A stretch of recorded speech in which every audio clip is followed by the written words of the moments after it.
The immune system is one of the most remarkable and quietly diligent aspects of the human body. It does not rest, it does not pause, and it does not call attention to itself. Yet it is always working, always watching, always ensuring that life continues in balance. To speak about it in calm tones is to honor the way it itself functions gently, continuously, and with remarkable precision. When we think of the immune system, it is tempting to imagine it in terms of battle or struggle, because so many explanations describe it as a war fought against unseen enemies. But here, we will approach it differently. We will think of it as a careful gardener tending to a delicate landscape, removing weeds, nourishing what needs to grow, and quietly maintaining harmony. In this way, the immune system is not only a defender but also a keeper of balance, a guardian of peace within the complex and interconnected world of the human body. The story of the immune system begins with the simple truth that the body must survive in a world filled with countless microorganisms. Some of these microbes are neutral, living alongside us without harm. Others are even beneficial, helping with digestion, vitamin production, or protection from less friendly organisms. Yet among this multitude are those that can cause illness if allowed to spread unchecked. The immune system has the remarkable ability to tell the difference, to recognize what is helpful, what is harmless, and what requires careful removal. It performs this work quietly, without our conscious direction. While we go about our lives, speaking, eating, sleeping, countless interactions unfold beneath the surface, each one a small act of preservation. It is worth pausing here to reflect on the idea that the immune system is not a single structure but a vast network, spread across the entire body. Unlike the heart or the lungs, which we can point to as single organs, the immune system is everywhere at once.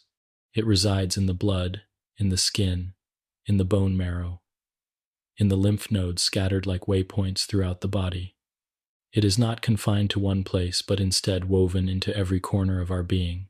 This makes it less visible, less obvious, but also more essential.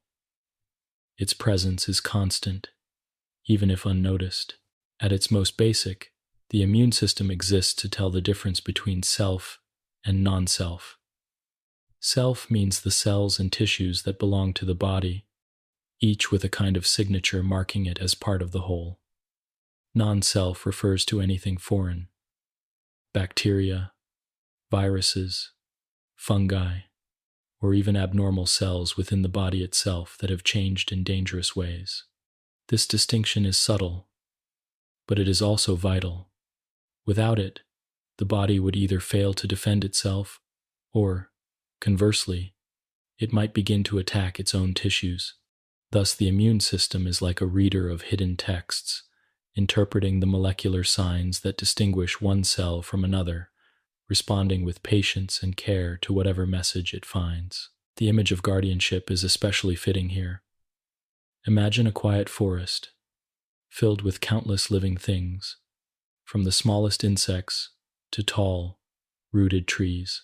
Within this forest, balance is maintained not through constant disruption, but through steady regulation, plants taking in sunlight, animals finding nourishment, and decomposers returning nutrients to the soil. The immune system is much like the unseen caretaker of such a forest. It does not interfere unnecessarily, but it steps in when needed, pruning, clearing, and adjusting so that the whole ecosystem can remain in balance.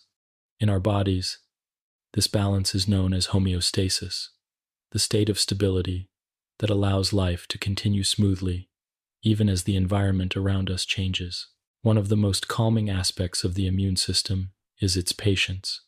It works in layers, beginning with simple, broad defenses that act immediately, and continuing with more specialized responses that take time to build, but leave behind a memory.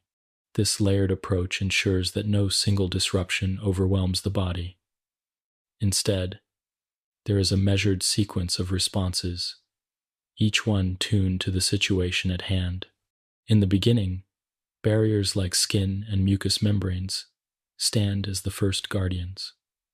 If these are crossed, white blood cells act as quick responders. If those responses are not enough, adaptive immunity arrives, carefully crafting a response that is precise and lasting.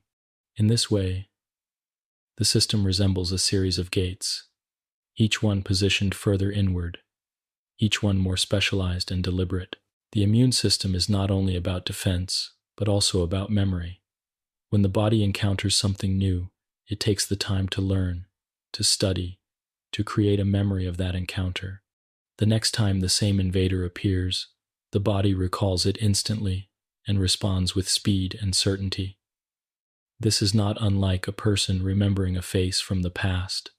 The first meeting requires careful study, but the second, recognition, is immediate, effortless, and sure. This memory is one of the greatest gifts of the immune system. It allows us to move through the world with a sense of continuity, protected not only by present defenses but also by the quiet recollections of encounters long past. As with any living system, the immune system can falter or become unbalanced. Sometimes it reacts too little, leaving the body vulnerable to infection. Other times it reacts too strongly or in the wrong direction, mistaking harmless things for threats or even turning against the body's own tissues. Yet even these missteps reveal the complexity of its design. To walk the line between vigilance and tolerance is no simple task. The fact that the immune system usually succeeds so well is a reminder of its extraordinary subtlety. It is also worth remembering that the immune system does not work in isolation. It speaks constantly with other systems of the body. The nervous system sends signals that influence immune responses, while the endocrine system releases hormones that adjust the pace and tone of its activity. The digestive system provides nutrients that fuel immune cells, while the microbiome, the vast community of friendly microbes that live within us, offers training and support. In this way, the immune system is not a solitary defender but part of an orchestra, its instruments tuned in harmony with the rest of the body. To appreciate the immune system is to appreciate this quiet harmony. It is not a tale of constant warfare, but rather a story of balance, recognition, and memory. It is the story of countless small decisions made every moment by cells too small for us to see. Decisions that determine whether we remain well or fall ill. In honoring these processes, we honor the body itself, a living system of extraordinary cooperation. As you drift into rest, you may carry with you the thought that within your own body, this network of guardians is at work. It is not noisy. It does not draw attention to itself, but it is constant, steady, and enduring. It is the immune system, the quiet guardians within, maintaining balance so that life can continue, softly and without interruption. 2. Defining immunity. Immunity, at its heart, is the ability of the body to remain unharmed in the presence of countless potential challenges.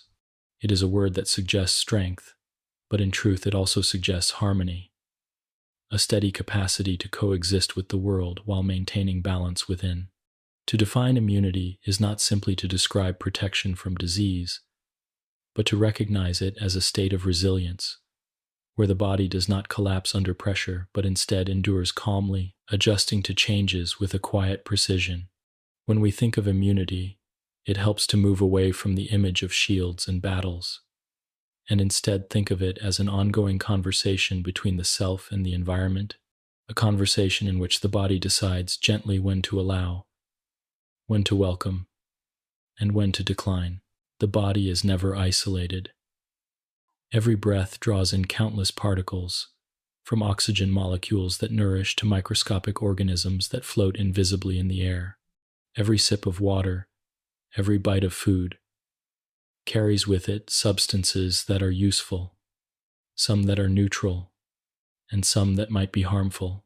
The skin, the digestive system, and the respiratory passages are all gateways, open to the outside world. Immunity is the process by which the body can keep these doors open without being overwhelmed. It does not lock us away from the environment, but instead teaches the body how to live within it, carefully sorting through the constant flow of what comes in. There are two broad forms of immunity, and together they weave the fabric of our defense. The first is innate immunity, the kind that is present from birth, always ready, always immediate. It is not specific to particular invaders, but instead provides a wide, general level of protection. The second is adaptive immunity, which is more like a library of memories, built slowly, piece by piece, through experience. Adaptive immunity learns, remembers, and adjusts, creating specific defenses against particular invaders. Together, these two layers create a balance of speed and precision, a system that can act instantly, but can also refine itself over time. To define immunity also means to think about the concept of recognition. The immune system does not act blindly. It must recognize what belongs and what does not, and this recognition is subtle. Each cell in the body carries markers, small molecular signals that identify it as part of the self. Foreign organisms, such as bacteria or viruses, carry different markers, known as antigens. The immune system spends its time reading these signals, interpreting them, and then deciding on an appropriate response. It is like a vast and patient reader of hidden codes, one that can tell the difference between familiar symbols and unfamiliar ones. Immunity is not just the absence of disease. Even in perfect health, the immune system is active, maintaining quiet surveillance. White blood cells circulate, proteins drift gently in the blood, and lymph nodes filter the body's fluids. There is no moment in which the immune system is off duty. It is continuous, and its vigilance is what allows us to move through the world without constant illness. It is important to understand this distinction, because immunity is not something that awakens only when we fall ill. It is something that is always awake, always adjusting, always guarding. There is also the idea of tolerance, which is a softer but equally important aspect of immunity. The immune system must know not only when to respond, but also when not to respond. It must tolerate the body's own tissues, avoiding unnecessary attack. It must also tolerate harmless things from the outside world, such as the food we eat or the countless friendly bacteria that live in our intestines. This ability to restrain itself, to hold back, is just as crucial as its ability to act. Without tolerance, the system would be in a constant state of alarm, striking at everything in sight, and in doing so, it would cause great harm. Thus, immunity is not a matter of constant activity, but of balance between action and restraint. When immunity is working well, it feels invisible. We are not aware of the countless potential challenges that are neutralized or dismissed before they cause us harm. It is only when immunity falters, or when it misdirects its energy, that we notice its presence. Infections, fevers, inflammation, or the discomfort of allergies are all reminders of its activity. But beneath those visible signs is a far larger world of silent, unremarked processes. To define immunity fully, then, is to acknowledge not only what it prevents, but also what it allows us to forget the countless times when no illness takes hold, when no symptom appears, because the system has quietly done its work. The immune system is also deeply linked with the concept of memory. Once the body has encountered a particular invader, it does not forget. Cells within the adaptive immune system store the information, ensuring that if the same invader returns, the response is quicker and more effective. This is why many illnesses are experienced only once in a lifetime. And it is also why vaccines are so effective. They allow the immune system to practice, to learn in advance, and to store the knowledge of an invader without the risk of actual illness. In this way, immunity is not only protection but also education, a constant learning process that continues from the moment of birth until the end of life. To speak of immunity is also to speak of community. Within the body, countless types of cells work together, each with a role that may seem small on its own, but becomes significant when seen as part of the whole. Some cells act as scouts, detecting danger. Others act as messengers, carrying information. Some act as defenders, directly neutralizing threats. Others act as regulators, ensuring that the response does not grow too large or too destructive. This cooperation is what gives immunity its strength. It is not the work of a single hero, but of an entire network, working in quiet coordination. The definition of immunity can also be seen in broader terms, extending beyond the body itself. The immune system is shaped by the world around us, by the air we breathe, the food we eat, the microbes we encounter, and even the level of stress we experience. It is a living reflection of our interaction with the environment. In this sense, immunity is not only biological but also ecological. It shows how deeply connected we are to the spaces we inhabit, how our bodies are in constant dialogue with the wider world. At its core, immunity is the ability to remain whole in the face of change. It is the body's way of maintaining its integrity, of ensuring that life can continue smoothly, even when challenged. To define it is to see it as both a shield and a memory, as both action and restraint, as both defense and tolerance. It is not a simple concept, but a layered one, with dimensions that stretch from the immediate to the lifelong, from the individual cell to the entire body. And yet, despite its complexity, it is also deeply calming to know that it is always there, always active, always ensuring that balance is preserved. In the stillness of night, as the body rests, the immune system continues its work. Cells circulate, signals are exchanged, small adjustments are made, and balance is maintained.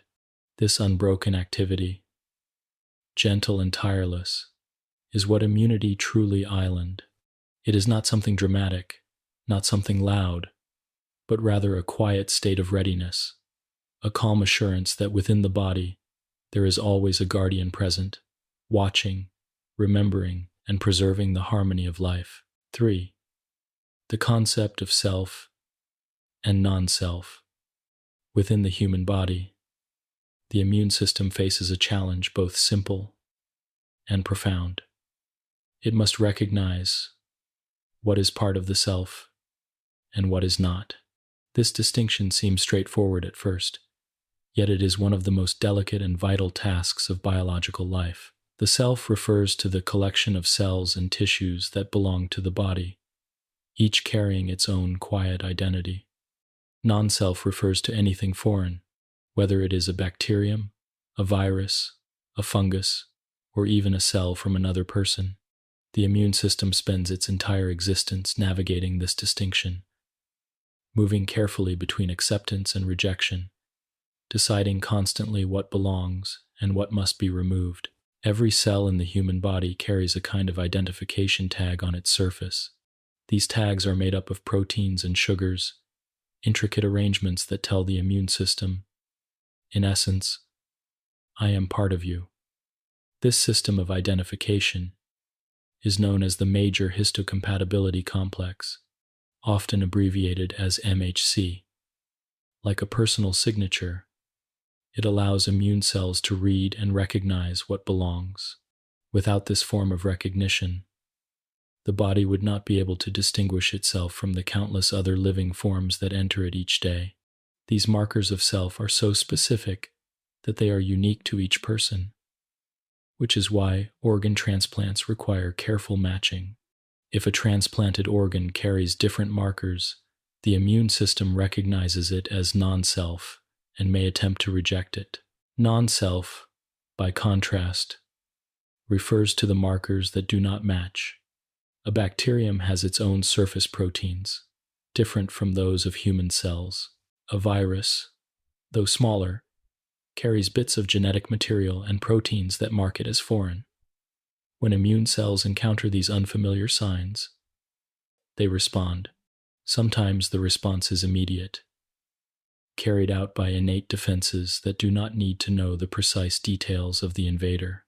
Other times, the response is slower but more exact, as adaptive immunity studies the invader's unique signature and builds a response tailored specifically to it. In both cases, the guiding principle is the same: determine whether something is self or non-self, and act accordingly. The subtlety of this recognition cannot be overstated. Imagine a crowded market filled with countless voices, scents, and movements. To pick out a familiar voice among the noise requires an extraordinary sensitivity. The immune system performs such a task constantly, picking out the molecular signals of self among the endless variety of signals that fill the body. It is a process of listening and recognizing, a quiet interpretation that takes place at the smallest scale of life. And like listening, it requires both attentiveness and restraint. There are times when this recognition falters. In autoimmune diseases, the immune system mistakenly identifies self as non-self. Instead of tolerating the body's own tissues, it directs its energy against them. This can lead to conditions such as type 1 diabetes, where insulin-producing cells of the pancreas are destroyed, or multiple sclerosis, where the protective covering of nerve fibers is damaged. These conditions remind us of the delicate balance the immune system must maintain. A system that usually recognizes self with precision may, under certain circumstances, lose its clarity. The result is not the absence of defense, but the misdirection of defense inward. The opposite situation can also occur. Sometimes the immune system fails to recognize non-self, allowing harmful invaders to persist. In certain chronic infections, or in cancer, cells may escape recognition. Cancer cells, after all, begin as normal self cells. When they mutate, they may alter their behavior in ways that are harmful, dividing uncontrollably. But because they still carry many of the same markers of self, the immune system may struggle to identify them as dangerous. This too reflects the complexity of self and non-self. It is not always an obvious difference, but often a subtle one that requires careful interpretation. The immune system learns to make these distinctions early in life. In the thymus, an organ located behind the breastbone, developing T cells are trained to recognize self and non-self. Those that react too strongly against self are removed. This process is like a quiet education, ensuring that only the cells capable of proper recognition are allowed to mature and join the body's defenses. In this way, tolerance is taught at the very beginning, woven into the design of the immune system. It is also fascinating to consider that the boundary between self and non-self is not always rigid. The human body is home to trillions of microbes that live peacefully on the skin, in the gut, and throughout the body. These microbes are technically non-self, yet the immune system does not eliminate them. Instead, it learns to coexist with them, to tolerate their presence, and even to rely on them. This coexistence shows that immunity is not simply a matter of rejection, but also of negotiation. The immune system must decide not only what is dangerous, but also what can be permitted, what can be embraced as part of the larger whole of life. This dynamic balance extends even further. During pregnancy, for example, a mother's immune system accepts the growing fetus, despite the fact that it carries genetic material from another individual. Normally, this genetic difference would trigger a strong immune response. But instead, the body enters a state of tolerance. This unique situation demonstrates how flexible and adaptive the immune system can be in its interpretation of self and non-self, adjusting its behavior when continuation of life depends on it. The distinction between self and non-self is not only biological but also philosophical. It mirrors the way living systems must define themselves in relation to their surroundings. Every organism must know what is part of its being and what belongs to the outside world. For humans, this is reflected not only in cells and tissues, but also in the way we think of identity, individuality, and connection. The immune system expresses this principle at the molecular level, showing us that even the smallest units of life are engaged in the work of defining selfhood. In this calm reflection, one begins to see the immune system not as a battlefield but as a court of recognition, a place where each cell must present its identity and be judged as friend or stranger. It is not always perfect, but it is always active, always attentive, always engaged in this quiet reading of the molecular signs of life. Without this process, the body could not endure, for it would have no way of knowing what to protect and what to let pass. As you rest and consider this, imagine the countless cells within your body, each carrying its own signature, each recognized as part of you. Imagine also the quiet vigilance of immune cells, moving patiently, reading these signs, and ensuring that harmony is maintained. This ongoing act of recognition, silent and unbroken, is what allows the body to remain whole. It is the essence of immunity, the art of knowing self from non-self, a gentle but unending guardianship that continues as long as life itself continues. 4. The barriers of the body. The story of immunity begins not with complex cells or intricate proteins, but with the simple act of keeping things out. Before the immune system deploys its deeper forces, the body relies on barriers, physical and chemical, that prevent most intruders from ever entering at all.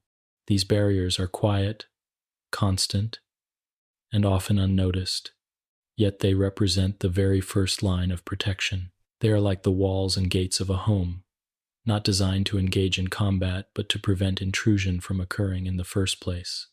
When we think of defense, we often imagine dramatic action, but the truth is that the majority of threats never make it past the body's borders, thanks to these barriers that stand silently in place. The most familiar of these is the skin, stretching across the entire surface of the body. It is not only an organ of sensation and temperature regulation, but also the largest protective barrier against the outside world. The skin is layered, with its outermost part composed of tightly packed cells, reinforced with keratin, a tough protein that resists penetration. This layer is constantly renewed, shedding dead cells, and with them any microbes that may have clung to the surface. It is also coated with natural oils and slightly acidic secretions that create an environment unfriendly to many pathogens. Though it feels soft to the touch, the skin is in fact a strong and effective shield, one that is working ceaselessly to keep what is outside from passing within. Even where the body must remain open to the environment through the eyes, the mouth, the nose, and other passages, there are barriers at work. The eyes, for instance, are protected by tears, which are not simply water but a carefully composed fluid that contains enzymes like lysozyme. This enzyme is capable of breaking down bacterial cell walls, ensuring that microbes are neutralized before they can find a foothold. With every blink, tears sweep across the surface of the eye, clearing away dust, particles, and potential invaders. It is a rhythm so natural that we rarely notice it. Yet without it, the eye would be vulnerable to constant infection. The mouth and nose, two of the main entry points for air and food, are also lined with protective measures. Saliva in the mouth does more than aid digestion. It continuously washes surfaces and contains antimicrobial compounds. The nose, with its hairs and mucus lining, filters inhaled air, trapping particles and microbes before they can travel deeper into the lungs. The mucus itself is a sticky fluid designed to capture invaders, holding them until they can be expelled through the gentle movements of cilia, tiny hair-like structures that wave rhythmically to push the mucus outward. This quiet, sweeping action is always ongoing, clearing the airways in a way that requires no conscious effort. The respiratory tract extends this protection even further. From the trachea down into the bronchi and smaller passages of the lungs, mucus and cilia continue to act in concert, forming what is often called the mucociliary escalator. This system ensures that even when particles or microbes make it past the nose, they are caught and gently carried back upward to be expelled, either through coughing, sneezing, or swallowing. It is a patient, mechanical form of defense, one that depends not on the recognition of self or non-self, but on the simple principle of removal. By keeping the lungs clear, this system preserves one of the most vital processes of life, breathing in a state of purity. The digestive system, too, is lined with barriers.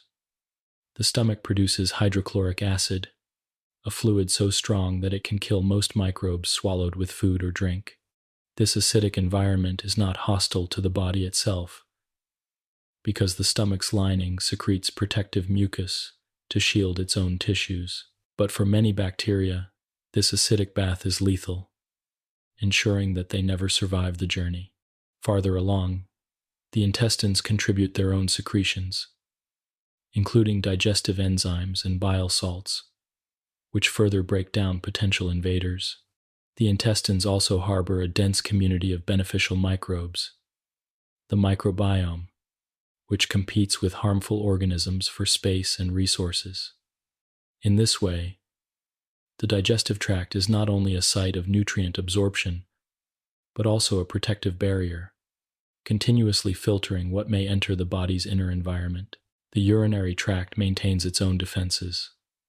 Urine, by its nature, is a flushing fluid, regularly washing through the system and carrying away any microbes that might attempt to settle there. The tract is lined with mucous membranes, and in females, the shorter length of the urethra is balanced by a slightly more acidic environment that discourages bacterial growth. This continuous cleansing, though unnoticed, ensures that the body's internal environment remains uncontaminated. Another barrier lies within the reproductive system. In females, the vaginal environment maintains a natural acidity, supported by beneficial bacteria that create conditions unfavorable to pathogens.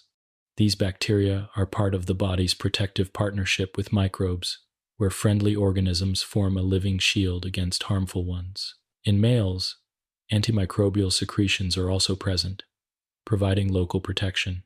These barriers are reminders that immunity does not only come from circulating cells, but is built into the very design of the body's surfaces. Even the ears have protective features.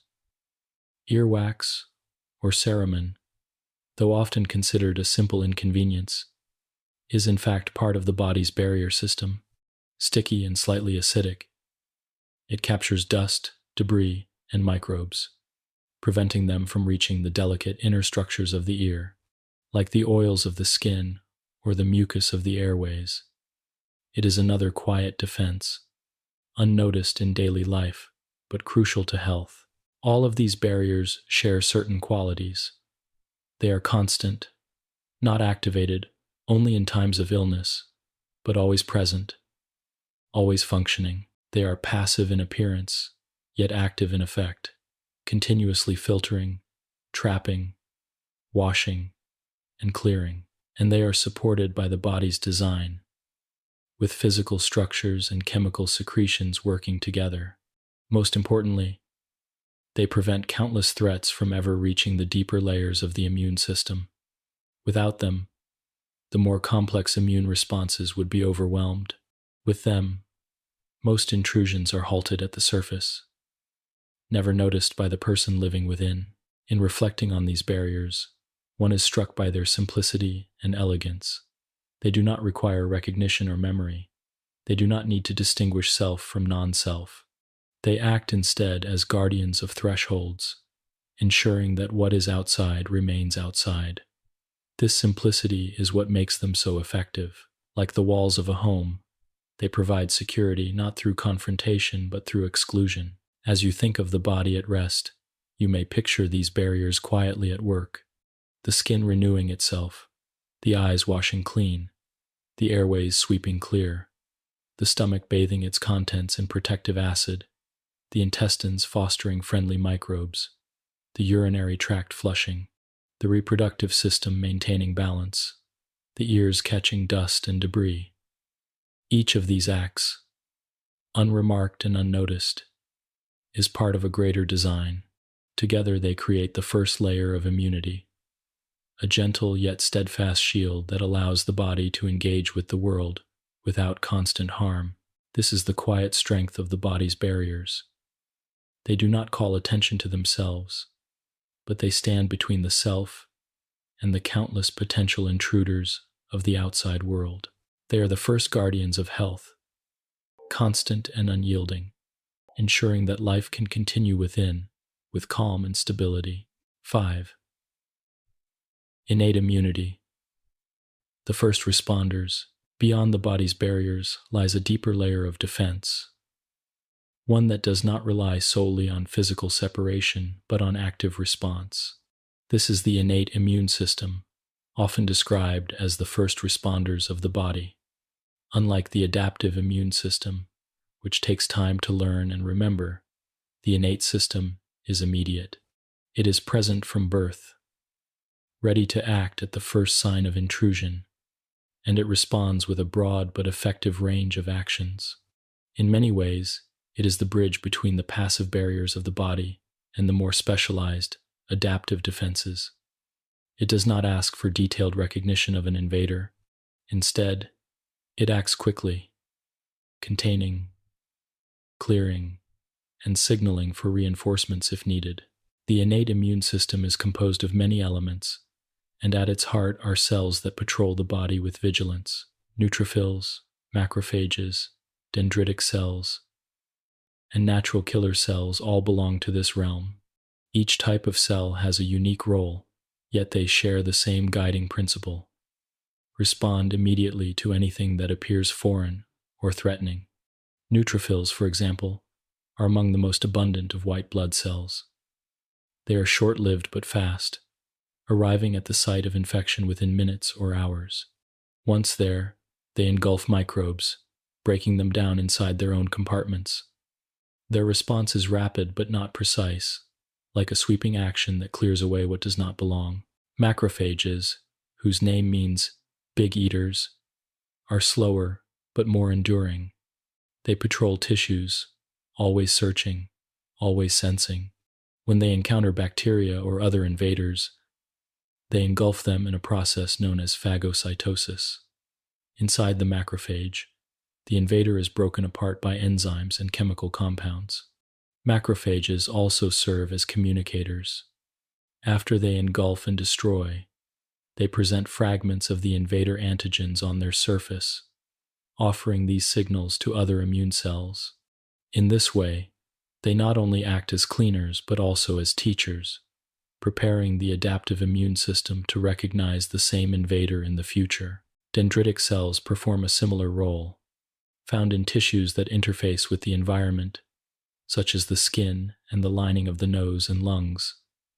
They capture antigens and carry them to the lymph nodes. There they present the antigens to T cells, initiating the adaptive immune response. Dendritic cells are messengers, moving between the world of innate immunity and adaptive immunity, ensuring that the body can learn from its encounters. Natural killer cells, another key part of innate immunity, act against the body's own cells that have become abnormal, such as those infected with viruses or transformed into cancerous forms. Unlike T cells of the adaptive system, natural killer cells do not need prior recognition of a specific invader. Instead, they detect general signs of abnormality, such as the absence of normal self-markers, and they respond by releasing substances that trigger the death of the unhealthy cell. Their vigilance ensures that infections cannot spread unchecked within cells, and that dangerous transformations are swiftly addressed. Innate immunity also relies on soluble factors that circulate throughout the body. Among these are cytokines, small signaling molecules released by immune cells to coordinate responses. When cells detect an invader, they release cytokines that attract other immune cells, increase blood flow to the area, and enhance the killing ability of nearby defenders. This communication is essential, allowing the innate system to act not as isolated cells, but as a coordinated network. Another important set of soluble factors is the complement system, a collection of proteins that circulate in the blood. When activated, these proteins assemble into complexes that can directly puncture bacterial membranes, mark invaders for destruction, or attract immune cells to the site of infection.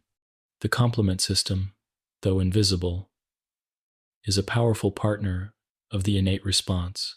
Inflammation is one of the most familiar signs of innate immunity at work.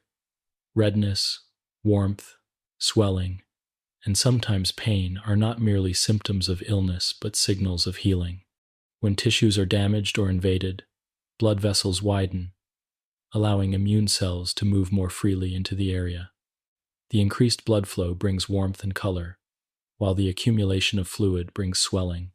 Within this environment, neutrophils and macrophages can arrive quickly, and clotting factors help to seal the area. Though inflammation may seem uncomfortable, it is in fact a carefully orchestrated process, designed to contain damage, remove invaders, and begin repair. The innate immune system is guided by pattern recognition. Instead of identifying specific invaders by name, it detects general features that are common to many pathogens. These features are known as pathogen-associated molecular patterns, or PAMPs. For example, bacterial cell walls often contain molecules such as lipopolysaccharides, while viruses may display double-stranded RNA. Human cells do not normally present these patterns, so when innate immune receptors detect them, they signal danger. This system allows innate immunity to respond broadly to a wide range of invaders without the need for prior experience. Another remarkable aspect of innate immunity is that it is always on. Unlike adaptive immunity, which requires activation and training, the innate system is in constant motion. Cells patrol the tissues, proteins circulate in the blood, and receptors remain poised to detect foreign patterns. This readiness ensures that the body can respond within minutes of intrusion. In many cases, this response is enough to eliminate the threat entirely, preventing the need for further activation. The fact that humans do not fall ill every time they encounter a microbe is a testament to the efficiency of this system. Yet, for all its power, innate immunity also knows its limits. It cannot always eliminate every invader, and it cannot remember past encounters. Once the immediate danger is cleared, the response fades. For long-term protection, the body must call upon adaptive immunity, with its ability to learn and remember. But without the innate system, the adaptive system would never have time to prepare. It is the innate response that holds the line, that contains the threat long enough for the body to craft a precise and lasting answer. In reflecting on innate immunity, it is helpful to think of it as the body's emergency service, always on duty, always ready to act, but not specialized in the fine details. It is the responder that arrives first, stabilizes the situation, and calls for reinforcements when necessary. It is the reason why so many small intrusions never progress to illness, why tiny cuts heal without infection, and why brief exposures to microbes often go unnoticed. This system, though often overshadowed by the more celebrated adaptive immunity, is essential to survival. Without it, the body would be overwhelmed in moments. With it, life can proceed in calm and continuity, even in the midst of constant exposure to the microbial world. As you consider the innate immune system, imagine these quiet first responders, always patrolling, always vigilant, always ready to step forward at the first sign of danger. They do not wait for instruction, nor do they seek recognition. They simply respond, swiftly and effectively, ensuring that the body remains whole, and that balance is preserved. 6. Inflammation. A call for healing. When people hear the word inflammation, they often think of discomfort, of swollen joints or red skin, of heat and pain that seem to signal something wrong. Yet at its core, inflammation is not a sign of failure but of healing. It is the body's way of summoning help, of calling its immune cells and resources to the place where they are most needed. Inflammation is as old as life itself, a carefully orchestrated process that protects, repairs, and restores. To speak about it softly is to remind ourselves that this familiar sensation, though sometimes unpleasant, is not the enemy. It is the language of the body, a gentle but urgent call for healing. The process begins the moment tissues are disturbed, whether by injury, infection, or irritation. Cells in the affected area release chemical signals, molecules like histamine, prostaglandins, and cytokines, which spread outward into the surrounding tissue and bloodstream. These signals are like tiny messengers, alerting the body that attention is needed here. In this exact place, the blood vessels respond first. They dilate, allowing more blood to flow into the area. This explains the redness and warmth that often accompany inflammation. It is not fire but life that creates the heat, the increased rush of blood carrying oxygen and nutrients, ensuring that the tissue has what it needs for repair. At the same time, the blood vessels become more permeable. Their walls loosen slightly, allowing plasma, proteins, and immune cells to move out of the bloodstream and into the tissue. This is why swelling occurs. The accumulation of fluid is not accidental but purposeful, bringing with it antibodies and clotting factors that help to contain and neutralize invaders. The swelling may feel uncomfortable, but it represents a flood of resources delivered directly to the site of need. It is as if the body has opened its gates, letting reinforcements stream in to assist in the effort of healing. As these changes unfold, white blood cells begin to arrive in greater numbers. Neutrophils are often the first, moving quickly toward the chemical signals released by the injured tissue. They migrate out of the bloodstream and into the surrounding tissue, guided by gradients of chemical attractants. Once they arrive, they set about their task of engulfing and destroying microbes or debris. Soon after, macrophages join them. These larger, longer-lived cells not only clear away what does not belong, but also release additional signals that draw in more help. In this way, the process builds upon itself, a growing chorus of cells and signals, all working together to restore balance. Pain, another hallmark of inflammation, arises from the combination of swelling, chemical mediators, and the activation of nerve endings. Though unpleasant, it serves a purpose. Pain discourages movement of the affected area, giving the tissue time to heal. It also alerts the person to protect the area from further injury. In this sense, pain is part of the body's wisdom, guiding behavior in a way that supports recovery. The outward signs of inflammation, redness, heat, swelling, and pain are often described as the 4 classical features, noted by physicians as far back as ancient Rome. Later, the idea of loss of function was added, reflecting how inflamed tissues may not work as they normally do. These signs are universal, seen in all humans, and indeed in many other animals. They are not symptoms of disease alone, but indicators of the body's timeless healing response. One of the most elegant aspects of inflammation is its ability to resolve itself. It is not meant to continue endlessly. As the threat is cleared and the tissue begins to repair, anti-inflammatory signals are released. These signals reduce the dilation of blood vessels, quiet the flow of immune cells, and encourage the departure of cells that are no longer needed. Macrophages take on a new role, clearing away the remains of dead neutrophils and restoring the tissue environment to calm. In this way, inflammation transitions naturally into resolution, leaving behind a space that can heal and return to its normal function. Occasionally, however, inflammation does not resolve as it should. When it lingers or becomes chronic, it can cause damage of its own. Instead of being a temporary call for healing, it becomes a constant state of alarm. This can happen in autoimmune diseases, where the immune system mistakenly targets the body's own tissues, or in conditions like asthma, where inflammation is triggered inappropriately.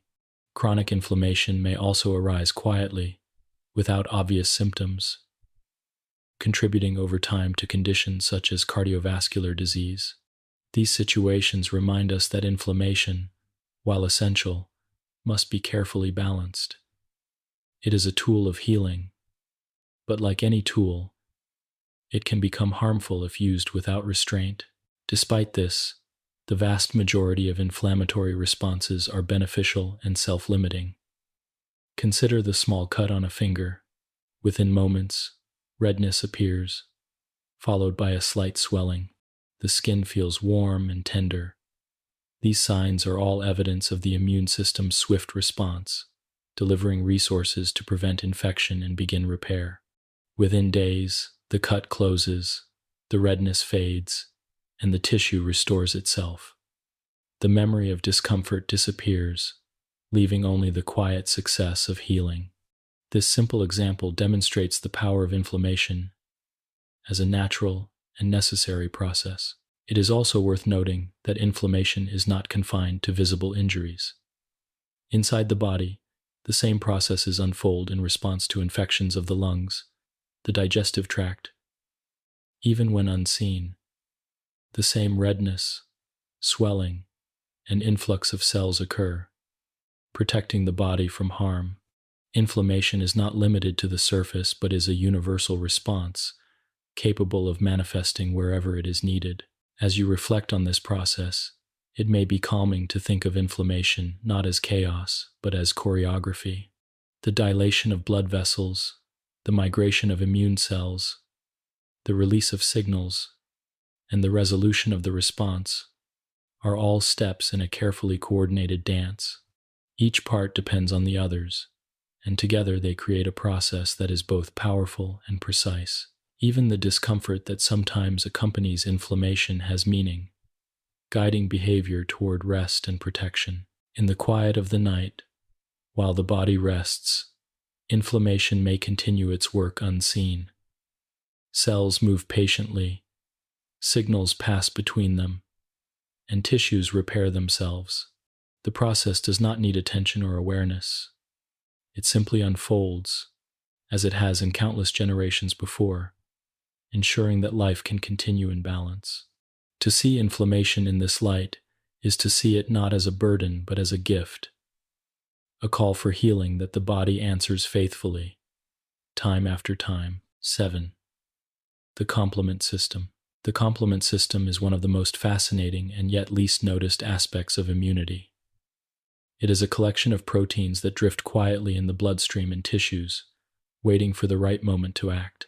Unlike immune cells, which move and respond in visible ways, the complement system is invisible in its activity, a network of molecules that transform into protectors when triggered.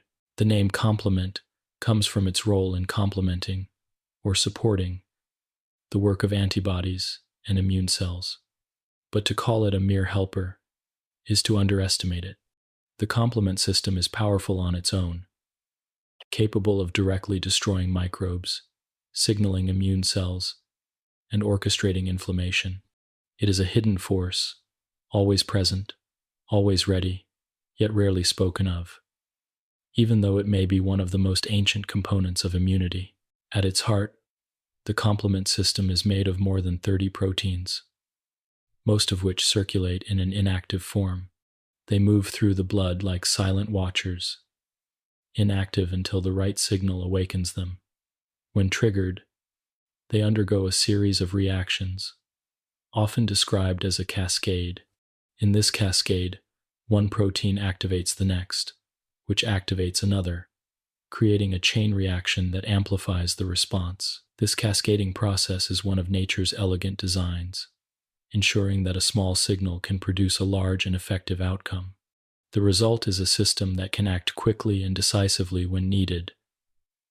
Despite being invisible in ordinary moments, there are several pathways through which the complement system can be activated. The classical pathway is triggered when antibodies bind to antigens on the surface of a microbe. In this way, complement recognizes the presence of an invader indirectly, guided by the adaptive immune system's antibodies. Another pathway, known as the lectin pathway, begins when certain proteins bind to sugars commonly found on the surface of microbes. The third, called the alternative pathway, does not rely on antibodies or lectins at all. Instead, it can activate spontaneously when complement proteins encounter a surface that lacks the protective markers of human cells.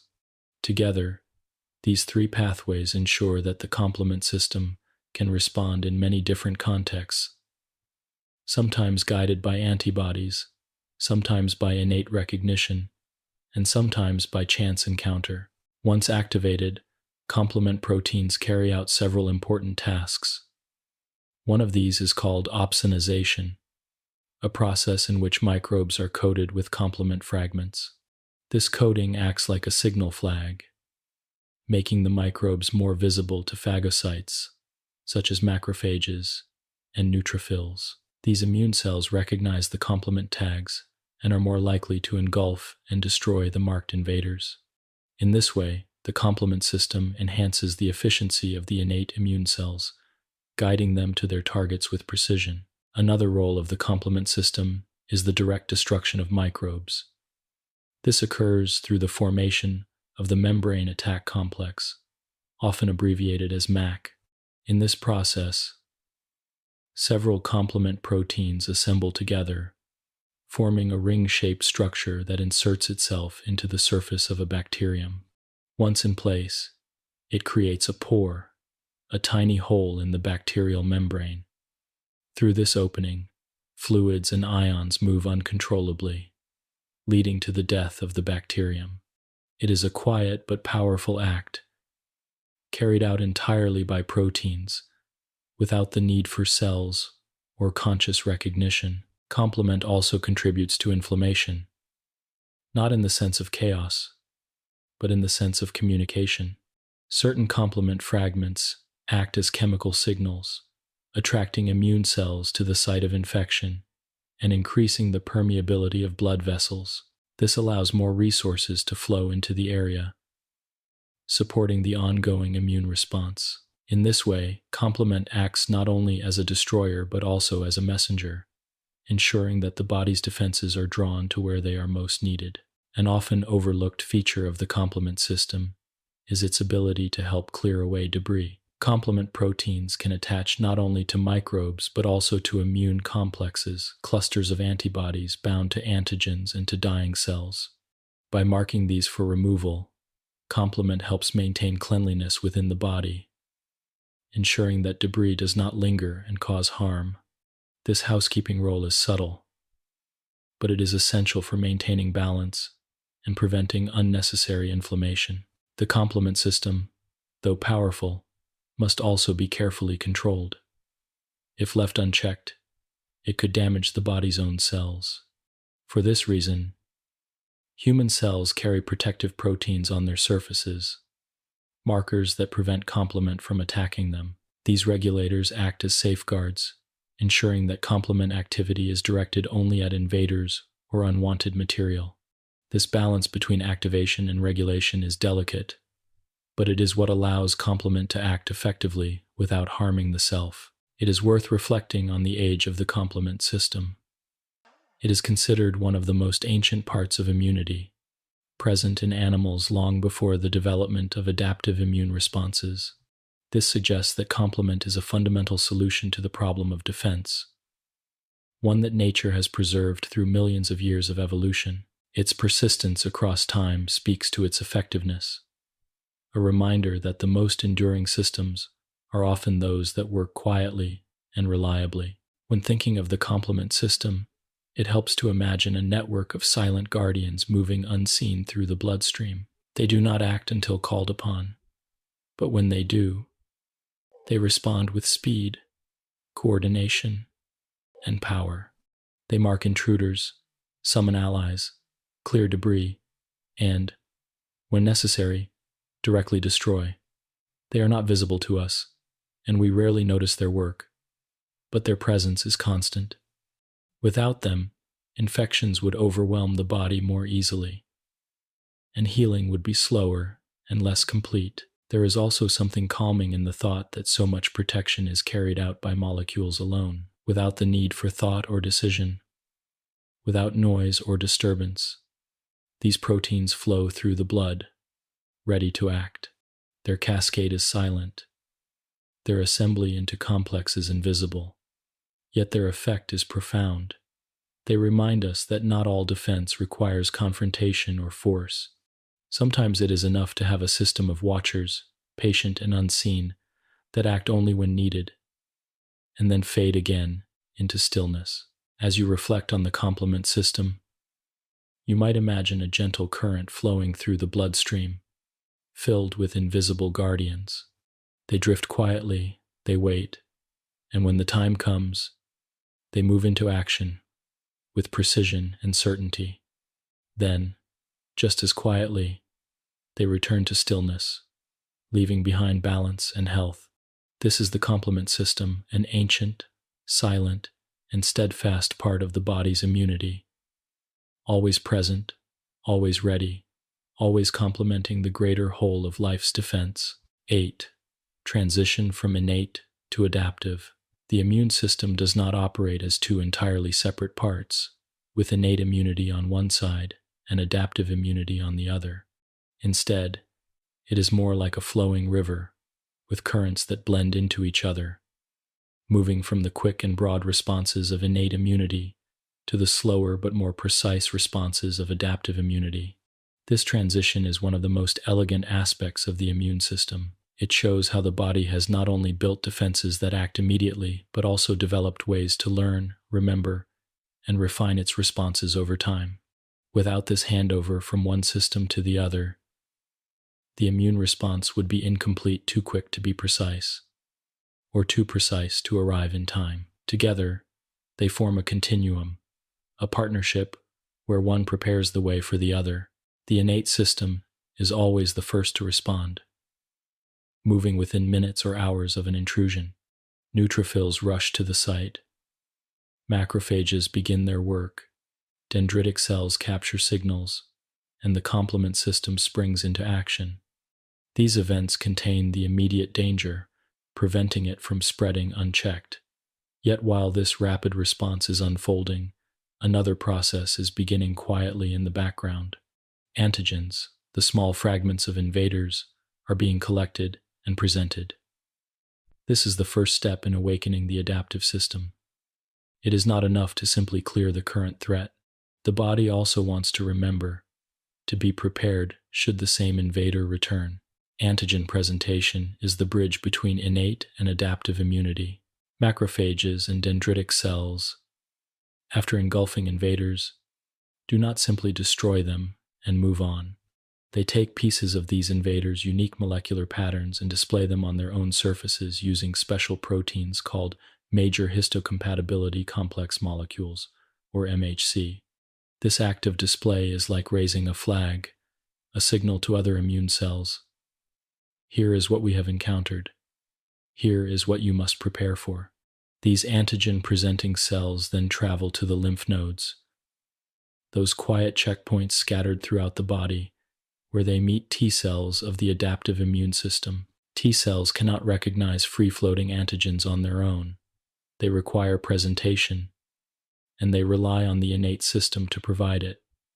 This reliance shows the depth of the partnership. The adaptive system cannot begin without the innate system, just as memory cannot exist without an experience to shape it. When a T cell encounters an antigen presented on the surface of a dendritic cell, and when the signals confirm that this antigen represents danger, the T cell awakens. It begins to divide, creating many copies of itself, each ready to respond to that specific antigen. Some become helper T cells, orchestrating the broader immune response. Others become cytotoxic T cells, ready to seek out and destroy infected cells. In this way, the adaptive response begins to grow, guided by the information provided by the innate system. This process takes time. While innate responses unfold within minutes, adaptive immunity may take days to reach full strength. This delay is not a weakness, but a reflection of the careful preparation required. Each T cell must undergo activation, proliferation, and differentiation. B cells, too, must be awakened, often with the help of T cells, and they must begin to produce antibodies that match the antigen precisely. These antibodies will not appear instantly but will increase steadily, binding to the invader, neutralizing it, and marking it for destruction. The adaptive response is deliberate, measured, and deeply specific. While this preparation occurs, the innate system continues to hold the line. The inflammation remains. Complement proteins continue to circulate. Macrophages and neutrophils continue their patrol. This overlap ensures that the body is never without defense. It is a relay, with one runner holding the baton while the next gathers strength, then passing it forward at just the right moment. The result is a seamless transition, where the quick but general innate system hands over to the slower but precise adaptive system. The communication between these two systems is not one-sided. Just as the innate system activates the adaptive system, once awake, can influence the innate. Helper T cells release cytokines that enhance the activity of macrophages, making them more effective at engulfing and destroying invaders. Antibodies produced by B cells can bind to microbes, and once bound, they become easier targets for phagocytes or for complement proteins.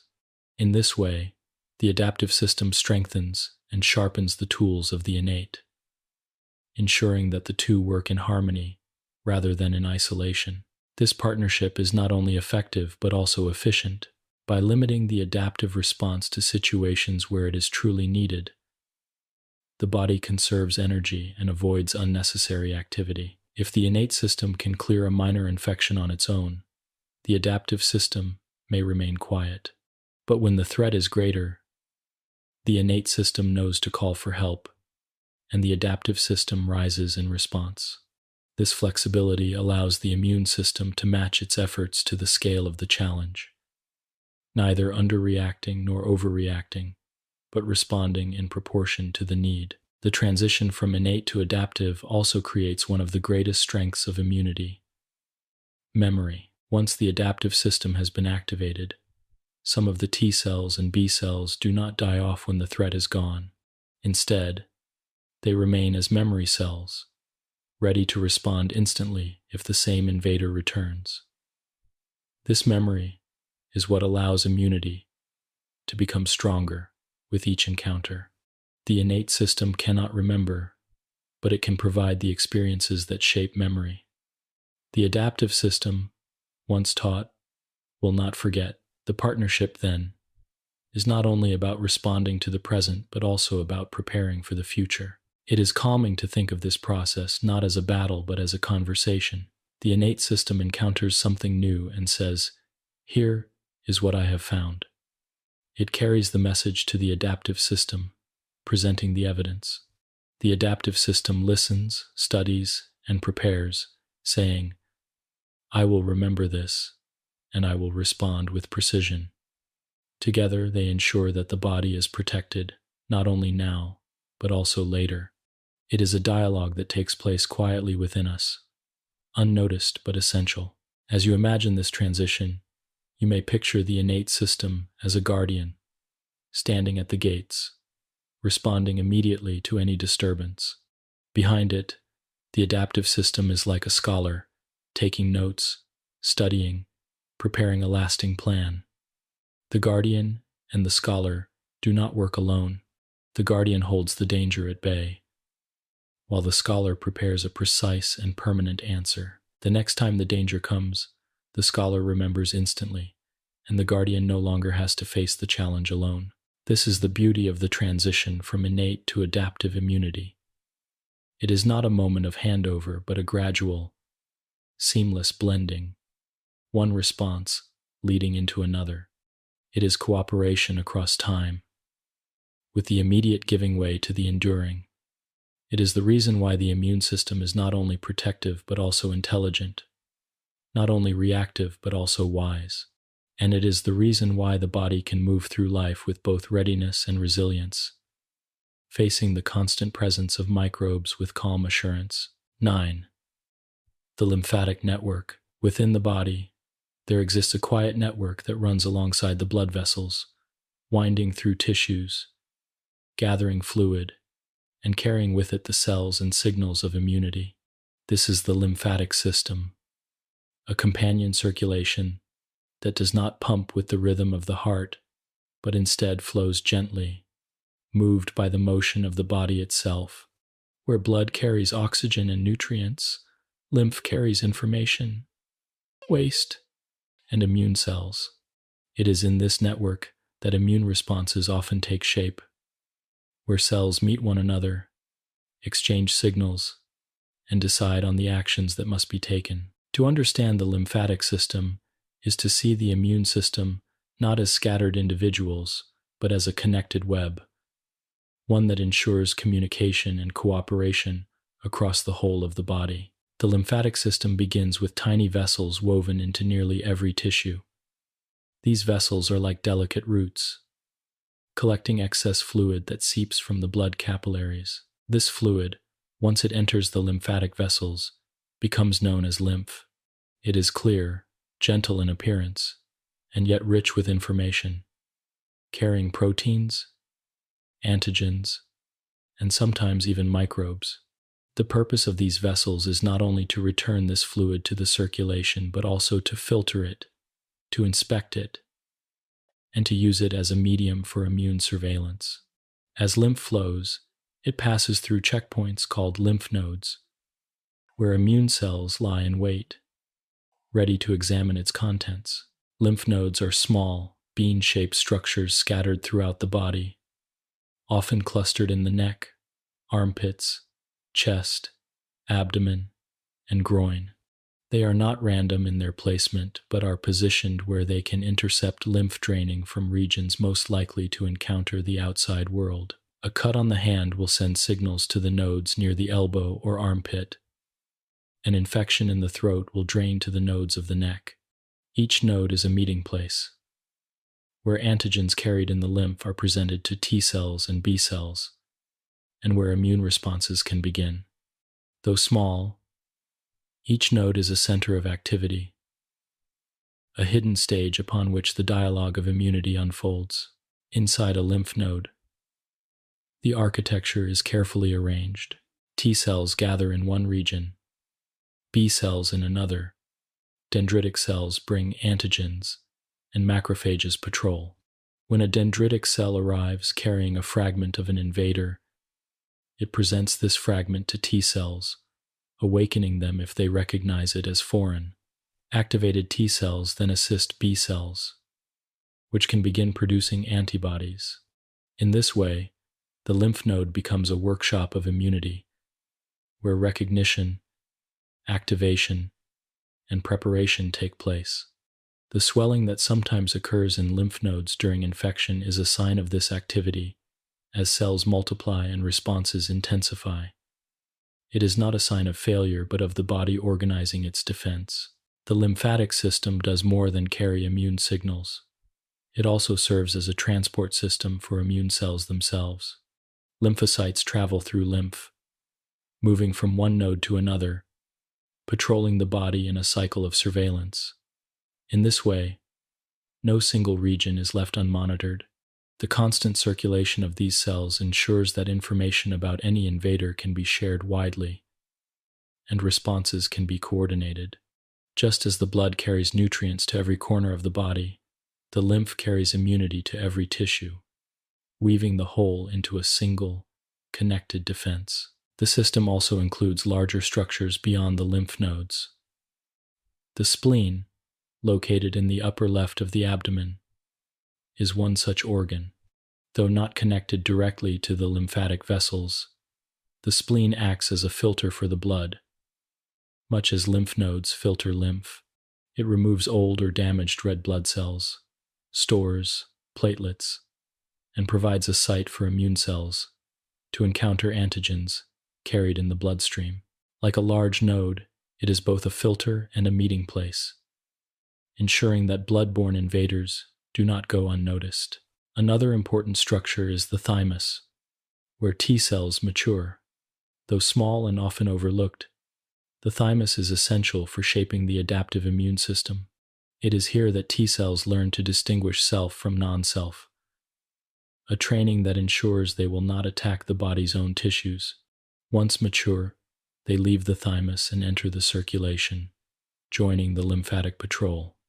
Though the thymus shrinks with age, its influence is lasting, for it sets the foundation for immunity in early life. The tonsils, located at the back of the throat, are also part of this system.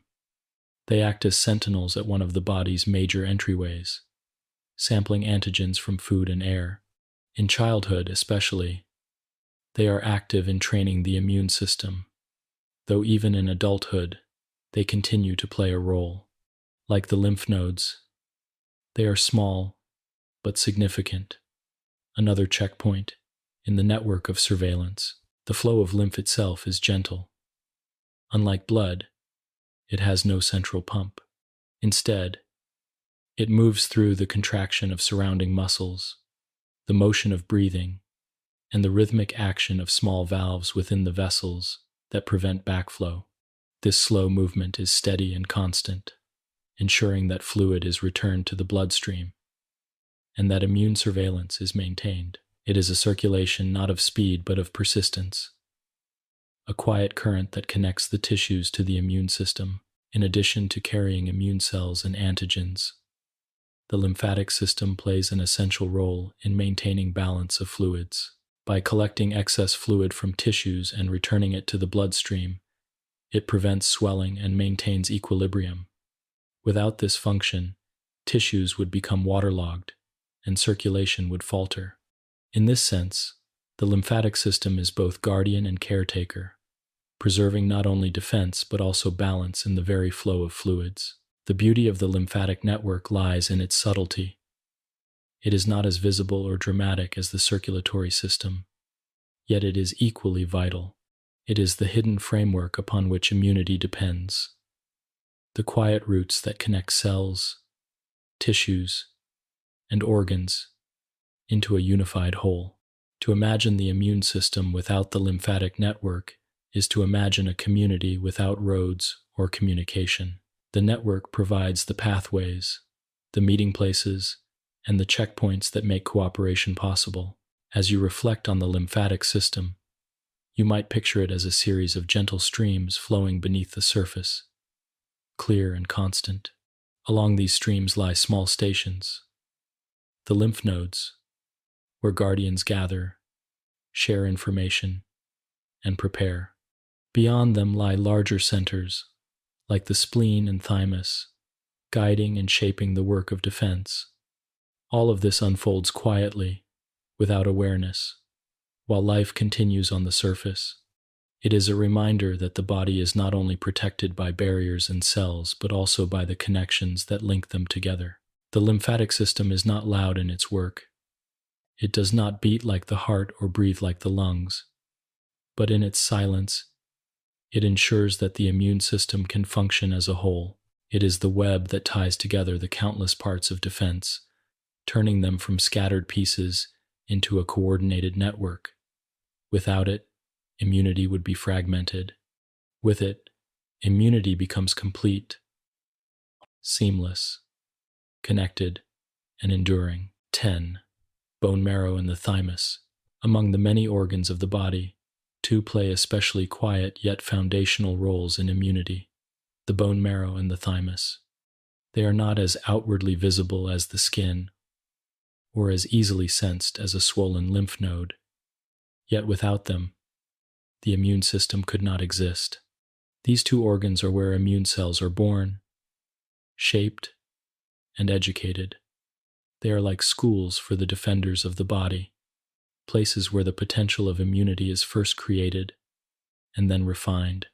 To understand them is to look back to the very beginning of the immune system's story, to the point where defense begins with the formation of a single cell. Bone marrow resides deep within the bones, hidden away in the hollows of the long bones of the arms and legs, and in the flat bones of the pelvis, ribs, and sternum. At first glance, it may appear as soft tissue with little activity, but in truth, it is one of the busiest and most productive tissues in the body. It is here that blood cells are created, a process known as hematopoiesis. Every red blood cell that carries oxygen, every platelet that helps blood clot, and every white blood cell that defends the body begins its life in the marrow. Within this environment, live stem cells, remarkable cells that have the ability to give rise to all the diverse types of blood cells. These stem cells divide and differentiate, some becoming red blood cells, some platelets, and some becoming the immune cells that form the core of the immune system. Among these immune cells are the lymphocytes, the T cells, and B cells that form the heart of adaptive immunity. Both types begin in the bone marrow. B cells mature within the marrow itself, while T cells leave this birthplace and travel to the thymus for their training. This division of labor reflects the careful specialization of immunity. B cells remain tied to the marrow, while T cells journey to another organ that will shape their destiny. The thymus is located just behind the breastbone in the upper chest. In children, it is relatively large and active, playing a central role in the early development of the immune system. As a person grows older, the thymus gradually shrinks, becoming smaller and less active, yet its influence remains. By the time adulthood is reached, the thymus has already educated a vast population of T cells, cells that will serve throughout life as the coordinators and soldiers of the immune response. Though the thymus becomes less prominent with age, its work is never forgotten, for the T cells it shaped continue to circulate, ready to act. The training that occurs in the thymus is delicate and essential. T cells are unique in that they must be able to recognize antigens presented on the body's own cells. To do this, they rely on the major histocompatibility complex, the same system that marks self. The thymus exposes developing T cells to a wide array of these markers. Those that cannot recognize the markers at all are removed, for they would be useless in responding to antigens presented by the body's own cells. Those that react too strongly are also removed, for they might mistake self for non-self and cause autoimmunity. Only those T cells that strike the right balance survive this education. It is a process of careful selection, ensuring that the T cell population is both capable and restrained. This process is sometimes described as positive and negative selection. Positive selection allows T cells that can recognize self-markers to continue developing, while negative selection removes those that react too strongly. The thymus, then, is like a quiet examiner, testing each T cell, passing some, dismissing others, and ensuring that only those prepared for the task are released into the circulation. The cells that graduate from this process are not yet fully activated, but they are competent, ready to respond when the time comes. In the bone marrow, B cells undergo their own training, though it is less elaborate than that of T cells. If they react strongly against the body's own markers, they are either altered or eliminated, preventing them from causing harm. Those that pass the test remain, ready to become antibody-producing cells when activated by antigens. Like their T cell counterparts, they begin their lives in a state of quiet readiness, not active soldiers but potential ones, waiting for the right call. Together, the bone marrow and thymus create the foundation of adaptive immunity. The marrow provides the raw materials, the stem cells that can become any type of blood cell, and it nurtures the development of B cells. The thymus refines the T cells, shaping their ability to recognize antigens while avoiding self-reactivity. Without these organs, the immune system would have no trained cells, no prepared defenders, no capacity for memory. They are not glamorous organs, but they are indispensable ones. The idea of immune education is deeply calming in its design. It shows that the immune system is not a reckless force but a disciplined one, guided from its very beginnings. The cells are not unleashed without preparation, but are carefully shaped, tested, and refined. This education ensures that the immune system, when it acts with wisdom and precision. It reminds us that even in the smallest details, the body has created systems of balance, checks, and guidance. As you reflect on the bone marrow and thymus, you may imagine them as two quiet schools within the body. In one, the marrow, the first lessons are given, and the potential of each cell is revealed. In the other, the thymus, the lessons become more refined, with tests of recognition and restraint. Students graduate from these schools not with fanfare but with purpose, dispersing into the body to patrol, to watch, and to remember. They carry with them the training of their origins, the discipline of their selection, and the quiet readiness to act when needed.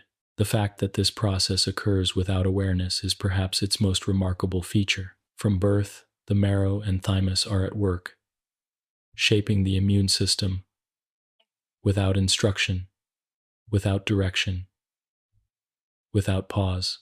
They ensure that every person enters the world not unprotected, but with a growing, learning defense that will serve for a lifetime. They are hidden organs, but their influence is vast, shaping the very core of what Immunity Island. In this light, the bone marrow and thymus can be seen not just as organs, but as symbols of preparation. They show us that defense begins long before any battle, that readiness is built in silence, that strength comes from learning and guidance. They remind us that the immune system is not only a response to danger, but a reflection of life's wisdom, carried forward from the very beginning. 11. Antigens, the language of recognition. At the heart of the immune system's work lies the ability to recognize.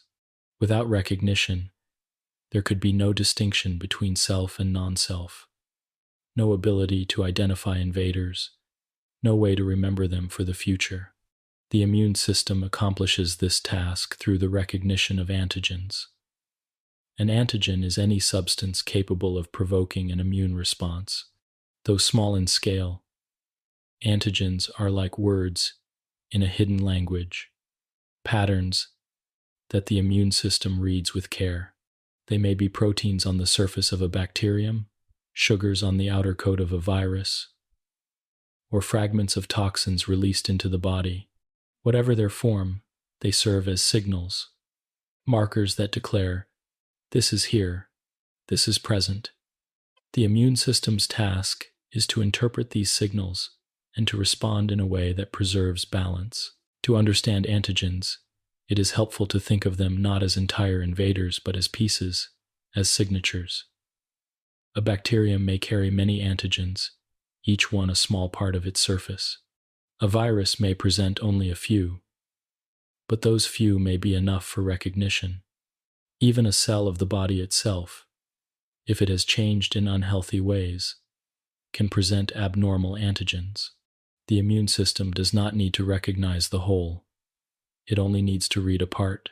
This partial recognition is sufficient to trigger the cascade of responses that lead to defense.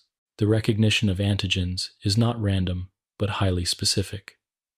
Immune cells carry receptors on their surfaces, proteins shaped to fit particular patterns.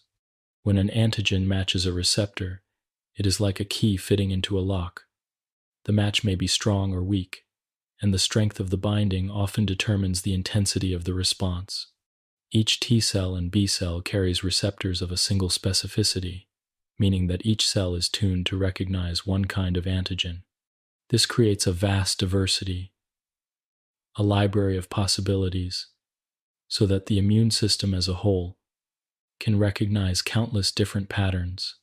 Among the billions of lymphocytes in the body, there is almost always at least one that can respond to any antigen encountered. When an antigen is recognized, the response unfolds in stages.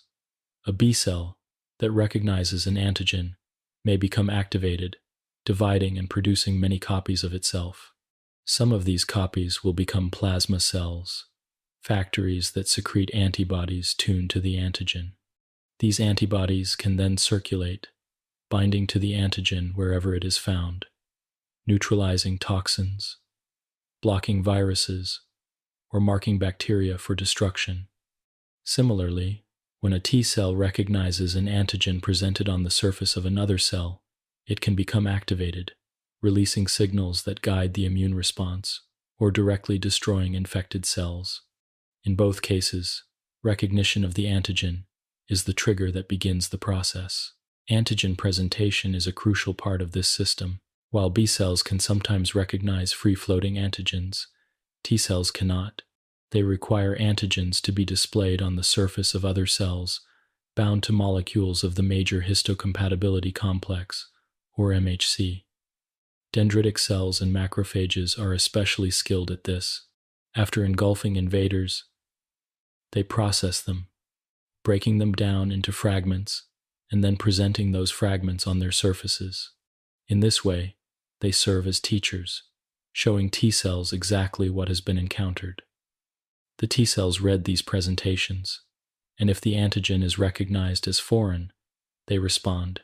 This interplay between antigen and receptor, between presentation and recognition, is the essence of immune activation. Not all antigens provoke the same kind of response.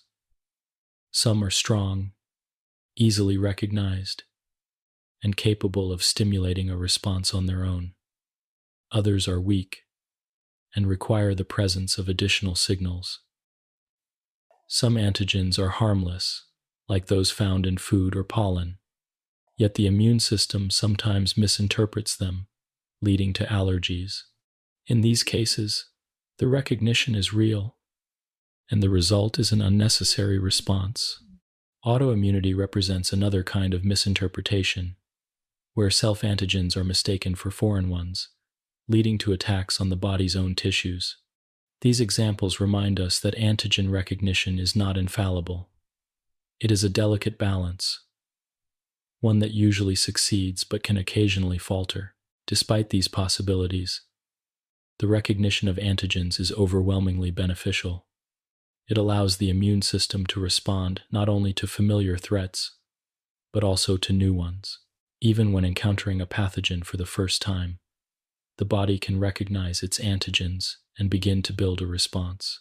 Over time, this response becomes refined, with antibodies improving their fit to the antigen, and memory cells being created to preserve the knowledge for the future.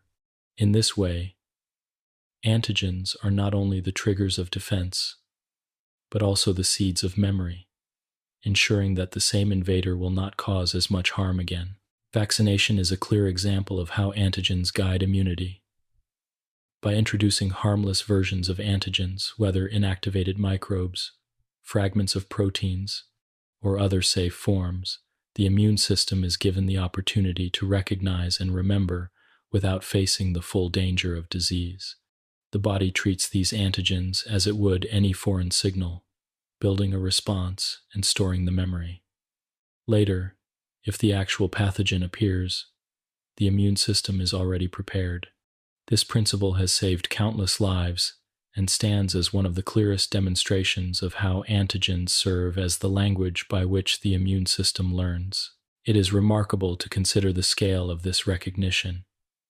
At any given moment, billions of lymphocytes are circulating, each carrying receptors with unique specificities. Most of these will never encounter their matching antigen, and they drift through the body quietly, waiting. Yet when the match occurs, when an antigen and receptor meet with precision, the response is immediate and profound. From a single encounter, an entire cascade can unfold, leading to the activation of countless cells, the release of antibodies, and the elimination of the threat. All of this begins with the recognition of a pattern no larger than a fragment of protein or sugar. In a way, antigens are like messages written in a hidden script, and the immune system is the reader. Each antigen carries information, saying, "This is who I am. This is what I represent." The immune system reads these messages constantly, quietly, and without pause. It does not read them with words, but with molecular shapes, with bonds and patterns, with the subtle chemistry of recognition. To us, this process is invisible, but within the body, it is continuous, a dialogue between what is encountered and what is already known. As you rest and imagine this process, you may think of the immune system as a library filled with countless books, each waiting for the right reader. The antigens are the titles, the fragments that call out, and the lymphocytes are the readers, each one attuned to a specific story. Most books remain unopened, but when the right match is found, the story unfolds, and the response begins. This quiet, constant search for meaning is the essence of antigen recognition. It is not loud, not visible, but it is unending, the foundation upon which immunity is built. Antigens, then, are not only triggers of defense but also symbols of communication. They connect the invader to the immune system, the present to the future, the innate to the adaptive. They are the small patterns that carry immense meaning, the tiny fragments that guide the vast machinery of immunity. Without them, the immune system would be blind. With them, it becomes not only reactive but wise, capable of learning, remembering, and protecting across a lifetime. 12. T cells, helpers, killers. Within the vast landscape of the immune system, few cells are as central and as versatile as the T cells. They are not the first to arrive when danger appears, for that task belongs to the innate immune system. Yet once they are called into action, they take on roles of extraordinary importance. T cells are the organizers, the coordinators, and at times the executioners of the body's defenses. They are born in the bone marrow like all blood cells, but find their true identity in the thymus, where they are educated and trained. Their name, T cell, comes from this organ of origin.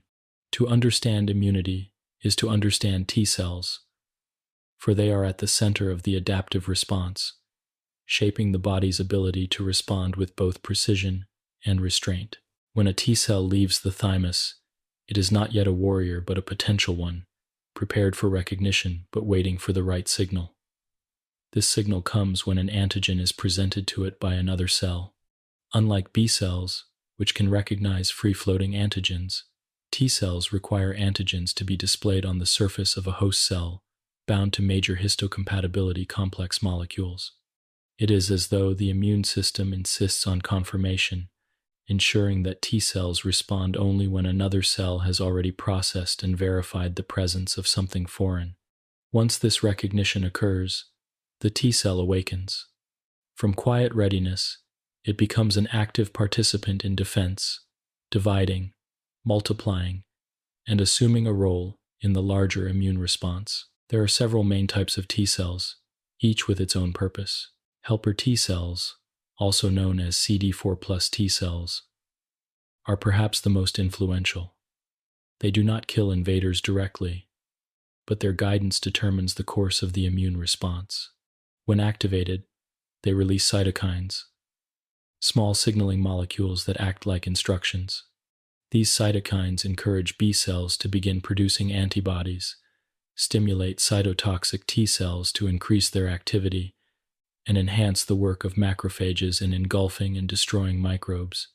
Without helper T cells, the immune system loses much of its coordination, for it is these cells that act as the conductors of the immune orchestra, ensuring that each part plays in harmony with the others. Cytotoxic T cells, sometimes called killer T cells or CD8+ T cells, serve a different purpose. Their role is to seek out and destroy the body's own cells that have become compromised, usually because they have been infected by viruses or transformed into cancerous forms. When a cytotoxic T cell recognizes an infected cell presenting viral antigens, it binds to it and releases toxic molecules such as perforin and granzymes.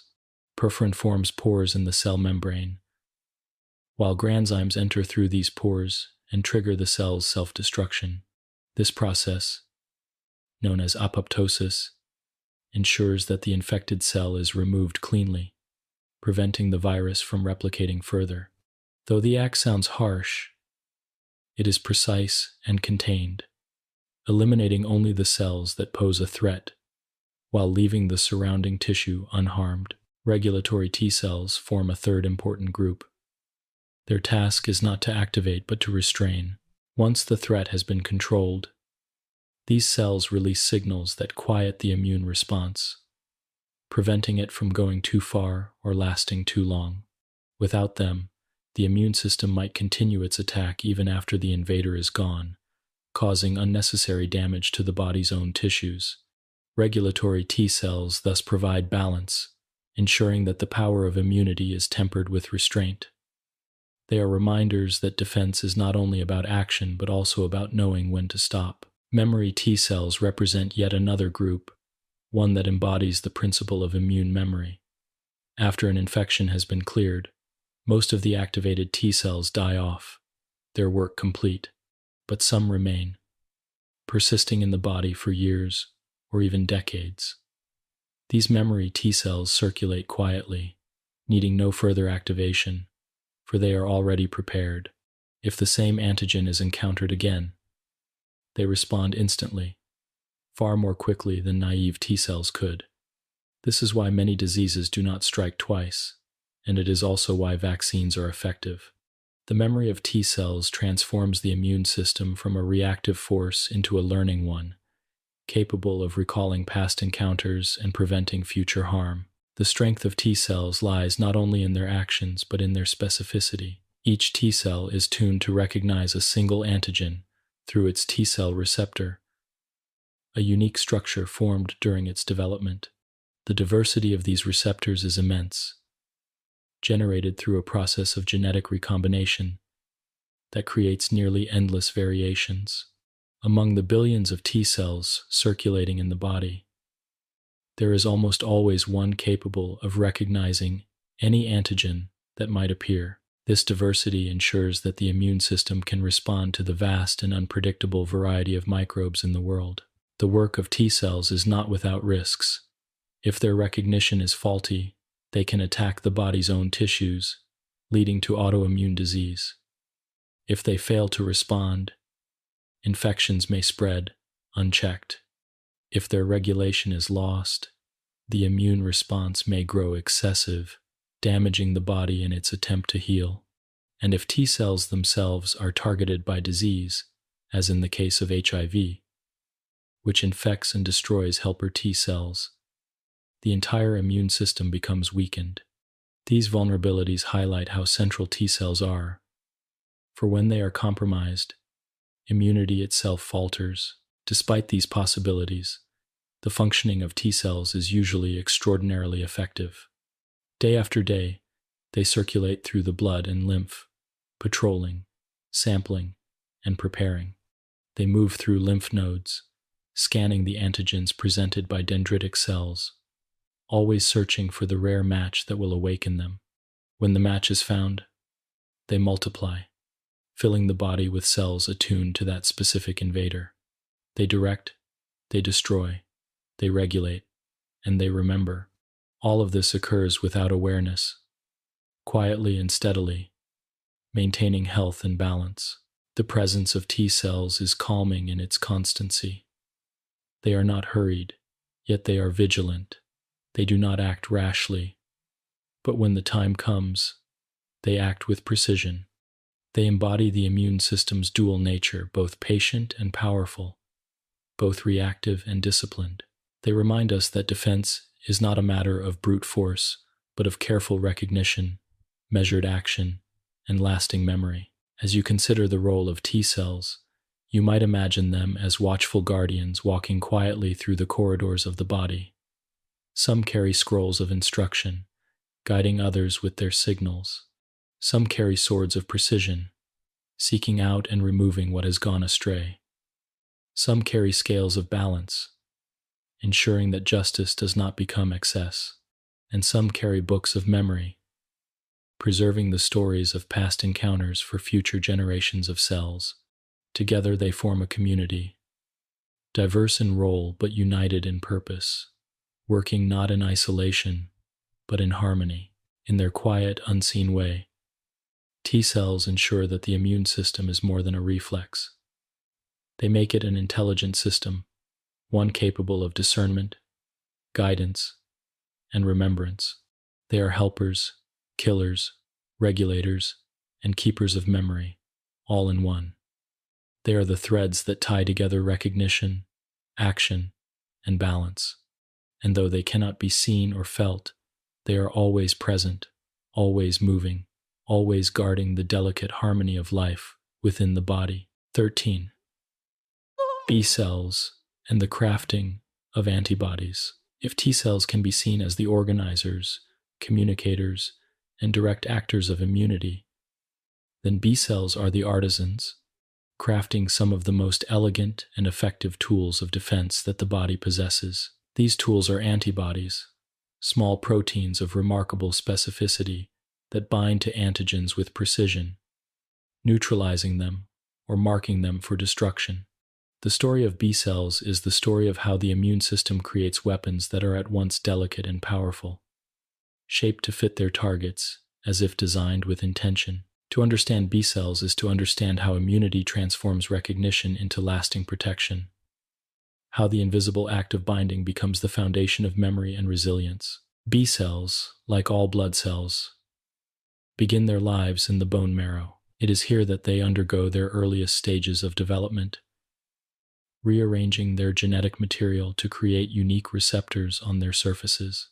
Each B cell expresses a single type of receptor, a membrane-bound antibody that is capable of binding to just one kind of antigen. This process creates diversity on an immense scale. Among the millions of B cells produced, nearly every possible antigen has a match waiting. Most of these B cells will never encounter the antigen that fits them, but they circulate nonetheless, patient and silent, until their moment comes. When a B cell does encounter its matching antigen, a transformation begins. The binding of the antigen to the B cell receptor provides the first signal of activation, but usually a second signal is required, often from a helper T cell. The T cell, having recognized the same antigen presented by an antigen-presenting cell, provides additional encouragement through direct contact and the release of cytokines. This double confirmation ensures that B cells are not activated carelessly. It is as though the immune system requires agreement from two different sources before allowing the response to proceed.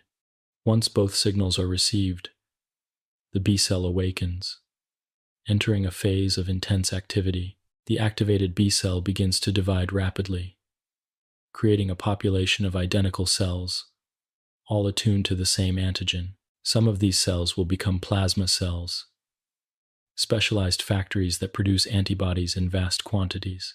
These antibodies are secreted into the bloodstream and tissues, where they circulate widely, seeking out the antigen wherever it may be. A single plasma cell can produce thousands of antibodies each second, filling the body with a flood of these precise tools.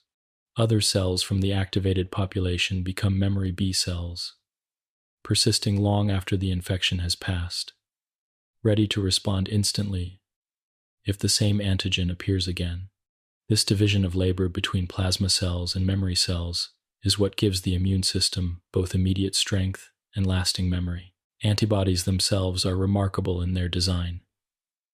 Each one has a Y-shaped structure, with two arms that can bind to antigens and a stem that can interact with other parts of the immune system. The binding sites at the tips of the arms are unique, shaped to fit specific antigens with precision. This specificity is the key to their effectiveness. Once an antibody binds to an antigen, several outcomes are possible. It may neutralize a toxin by blocking its active site. It may prevent a virus from entering cells by coating its surface. It may mark a bacterium for phagocytosis, making it easier for macrophages and neutrophils to engulf. It may even activate the complement system, leading to the direct destruction of the microbe. In all these ways, antibodies transform recognition into action, turning the invisible meeting of molecules into tangible defense. One of the most fascinating features of B cells is their ability to improve their antibodies over time. After activation, B cells undergo a process called somatic hypermutation, in which small changes are introduced into the genes that encode their antibody receptors. This creates slightly altered versions of the antibody, some of which may bind more tightly to the antigen. Through a selection process within specialized structures called germinal centers and lymph nodes, B cells producing the strongest binding antibodies are chosen to continue. This refinement, known as affinity maturation, allows the immune system to produce antibodies that become increasingly effective as the response progresses. It is as if the artisans are constantly perfecting their craft, shaping tools with ever greater precision. B cells also have the ability to change the class of antibody they produce, a process called class switching. Initially, activated B cells often produce IgM antibodies, which are large and effective at forming complexes. As the response continues, they may switch to producing IgG, which circulates widely in the blood and provides long-term protection.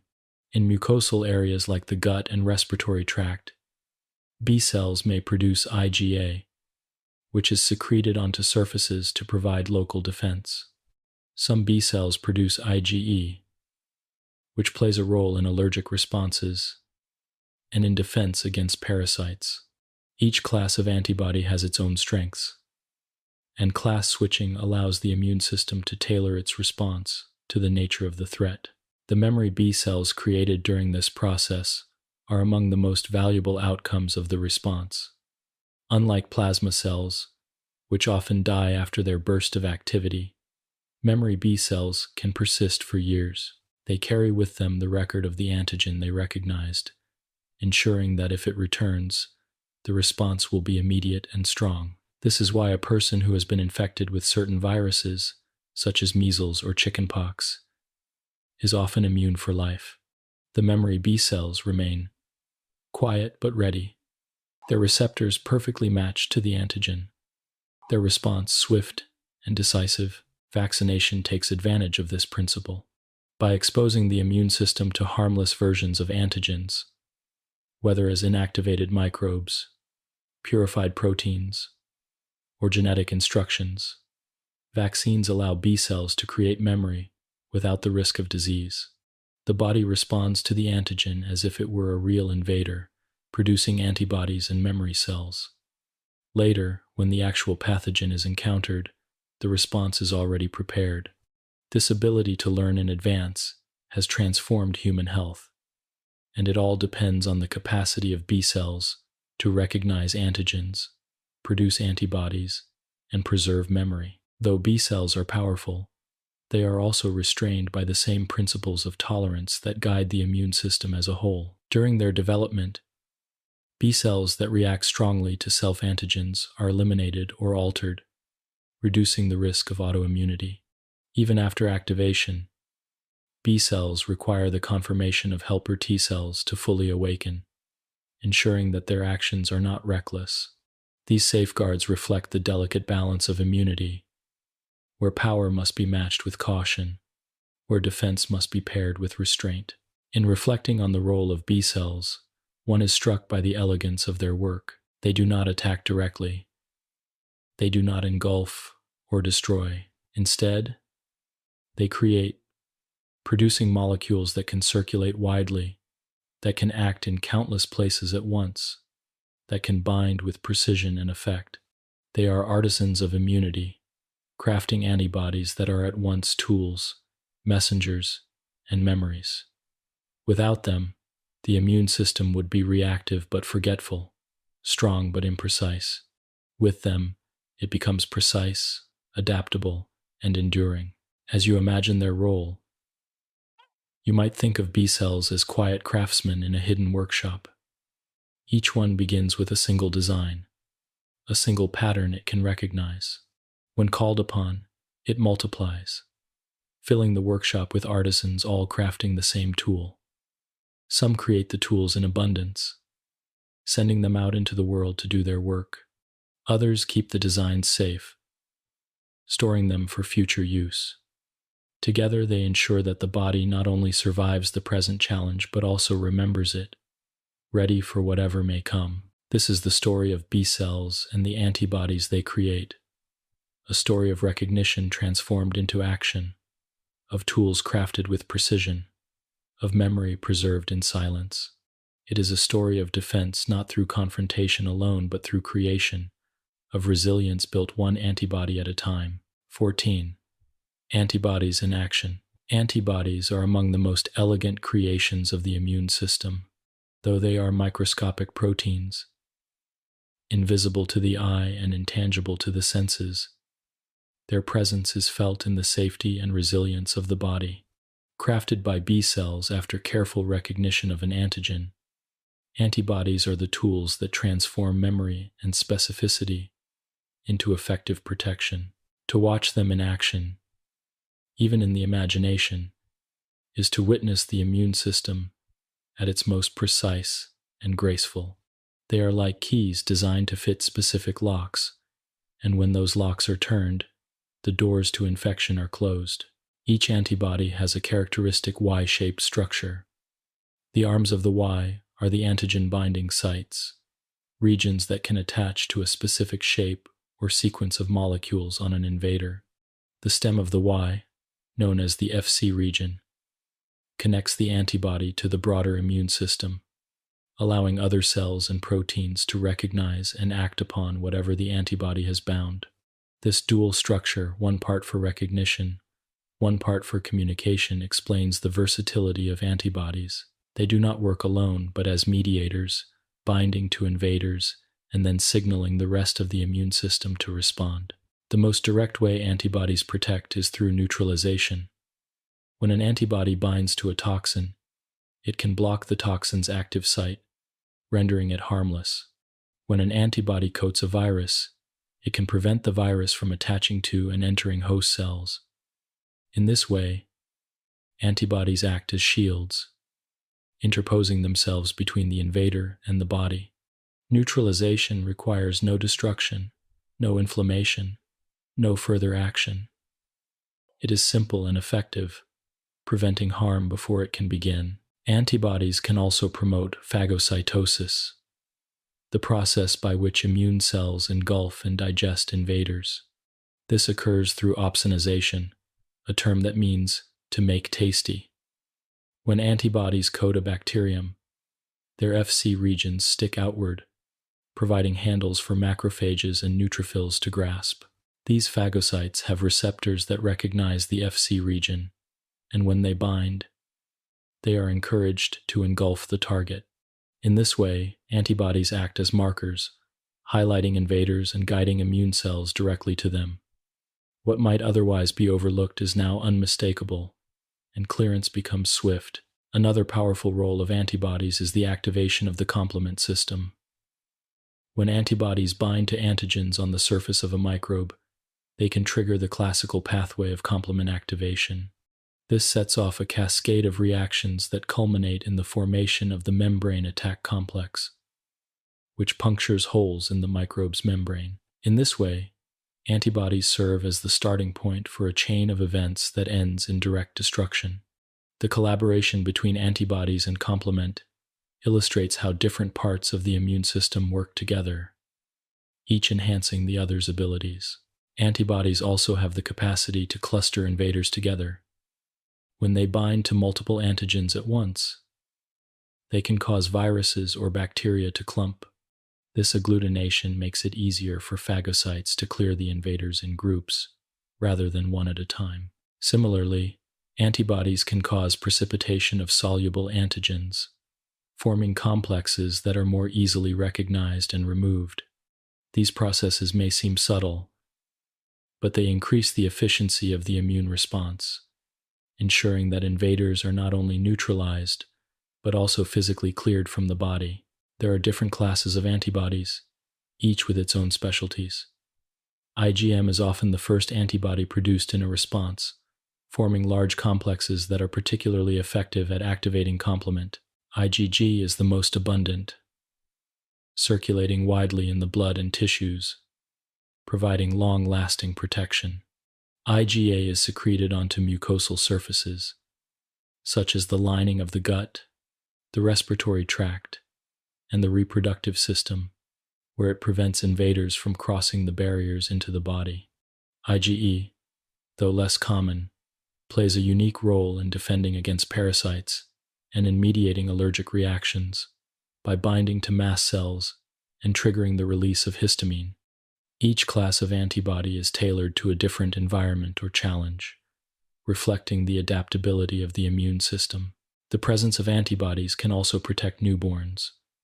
During pregnancy, IgG antibodies cross the placenta from mother to child, providing passive immunity in the first months of life.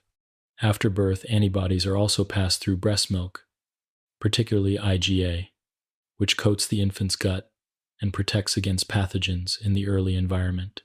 This transfer of antibodies is a remarkable example of how immunity can be shared, bridging generations and ensuring that protection continues even before the infant's own immune system is fully developed. Antibodies also provide the foundation for medical interventions.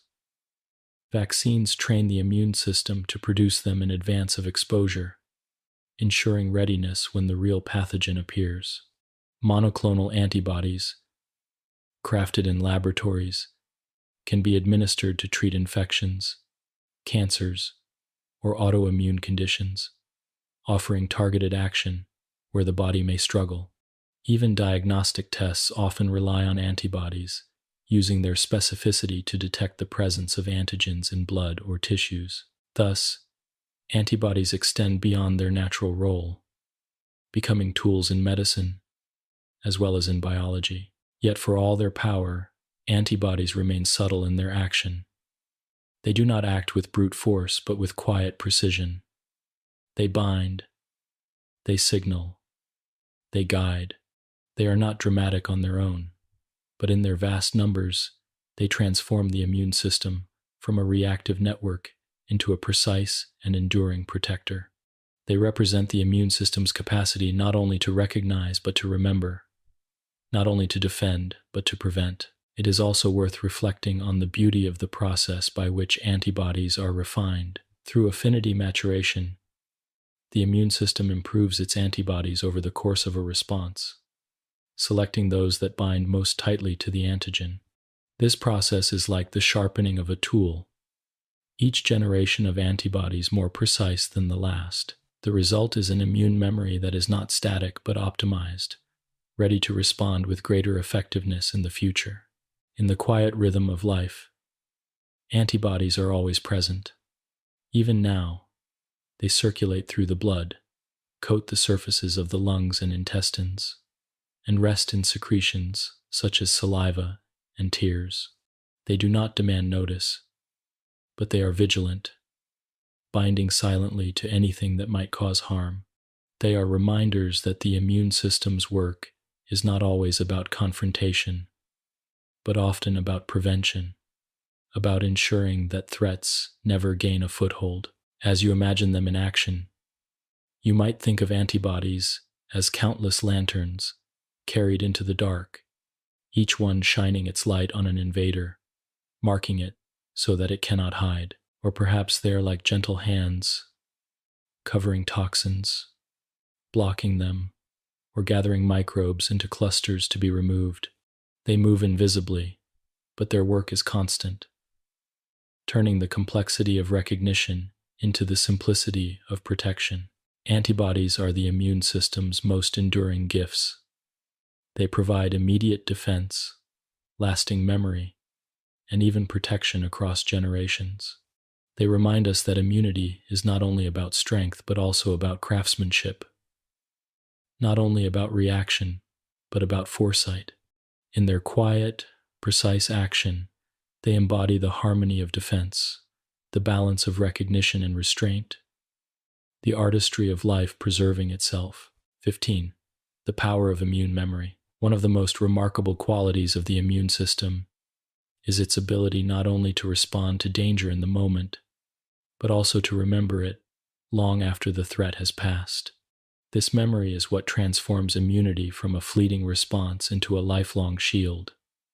It is the reason why certain illnesses, once encountered, never return in the same form. It is the reason why vaccines can provide protection without illness.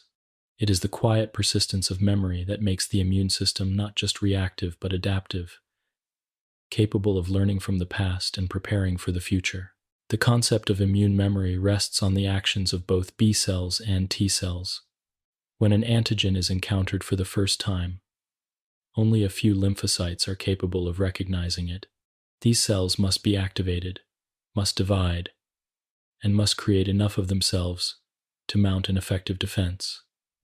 This first encounter, known as the primary response, takes time. Antibodies rise slowly, T cells proliferate gradually, and it may take days before the invader is fully controlled. But once the threat is gone, not all of these activated cells disappear. Some remain behind, transformed into memory cells, carrying with them the knowledge of the antigen they encountered. Memory B cells are part of this legacy. Unlike their short-lived plasma cell counterparts, which produce antibodies in abundance but soon die, memory B cells persist in the body for years, sometimes for decades. They circulate quietly, waiting for their specific antigen to reappear. When it does, they respond with astonishing speed. Instead of waiting for confirmation or help, they divide rapidly, producing new plasma cells that release antibodies almost immediately. The antibodies they create are not only faster but often stronger, thanks to the process of affinity maturation that refined their binding during the first response. The result is a secondary response that is both quicker and more effective than the primary one, often so efficient that the infection is cleared before symptoms even appear. Memory T cells play a parallel role. After an infection has been cleared, a portion of the activated T cells survives, lingering in the body in a state of readiness. Some of these memory T cells patrol the blood and lymph, while others remain in tissues where the infection first occurred, forming a front line of defense. If the same pathogen appears again, these memory T cells can respond at once, releasing cytokines, activating other immune cells, or directly destroying infected cells. Their presence ensures that the adaptive immune system, which is usually slower to respond, can act with the speed of innate immunity while retaining its precision. This ability to remember is not only a matter of speed but of resilience. It allows the immune system to learn from each encounter, to build a library of experiences that grows richer with time. Each infection adds a new entry. Each vaccination contributes another record, and together they form a personal history of encounters with the microbial world. This library is not kept in books or written words, but in the very cells of the body, a living archive that guides the immune system's responses for the rest of life. It is calming to think of this process as a kind of education. The immune system is a student of the world, observing, learning, and remembering. Each pathogen is a lesson, each antigen a word in the language of recognition. The memory cells are the notes kept from these lessons, stored carefully so they can be read again when needed. The result is not only survival in the present, but preparation for the future. This is why children, exposed to common infections, gradually become more resilient as they grow. Their immune systems are not just reacting but accumulating knowledge, becoming wiser with each encounter. The power of immune memory is most clearly demonstrated in the success of vaccines. By presenting the immune system with harmless versions of antigens, whether through weakened microbes, inactivated fragments, or newer genetic approaches, vaccines allow the body to build memory without the risk of illness. The immune system responds as if a real infection has occurred, creating antibodies and memory cells, preserving the record of the antigen. Later, if the real pathogen appears, the immune system responds as though it has already met it, neutralizing it quickly and efficiently. This principle has transformed human health, turning once devastating diseases into preventable conditions, all by harnessing the natural power of immune memory. Not all memories, however, are permanent. Some fade with time, requiring repeated exposure or booster vaccinations to maintain. The duration of memory depends on many factors: the nature of the pathogen, the strength of the initial response, and the persistence of memory cells. Some diseases, like measles, create immunity that lasts a lifetime. Others, like influenza, require regular vaccination, partly because the virus itself changes its antigens, presenting new patterns that the immune system must learn afresh. In this way, immune memory is both enduring and flexible, lasting where it can, but adapting when the world itself changes. The existence of immune memory also highlights the delicate balance of recognition. In autoimmune diseases, the memory of self-antigens can lead to ongoing harm, as the immune system mistakenly recalls and attacks the body's own tissues. In allergies, memory of harmless antigens like pollen or food proteins leads to exaggerated responses upon re-exposure. These examples remind us that memory, while powerful, must be guided carefully, for its persistence can be both protective and problematic. Despite these challenges, immune memory remains one of the most profound strengths of the immune system. It transforms the unpredictable into the familiar, turning encounters with the unknown into experiences that can be remembered and prevented. It allows the body to grow stronger with time, to carry its past into its future, to learn not only for survival but for resilience. As you imagine this process, you might picture a library within the body, not filled with books, but with cells. Each memory cell is a volume, recording a story of an encounter. Some are new, freshly written. Others are old, preserved across the years. Together they form a collection that belongs only to you, a record of your unique history with the microbial world. Each time a pathogen returns, the library is consulted, and the response is swift, informed, and effective. This quiet archive, unseen but enduring, is what allows the immune system to act not only in the moment but across a lifetime. In the stillness of rest, memory cells continue their watch. They do not act unless called upon, but they remain patient and prepared. They are the reason that many illnesses are experienced only once, the reason that vaccines protect, the reason that the immune system grows stronger with age and experience. They embody the wisdom of immunity, the calm assurance that the past has been remembered and the future has been prepared for. This is the power of immune memory, a quiet, lasting protection, a record kept in cells, a readiness born of experience.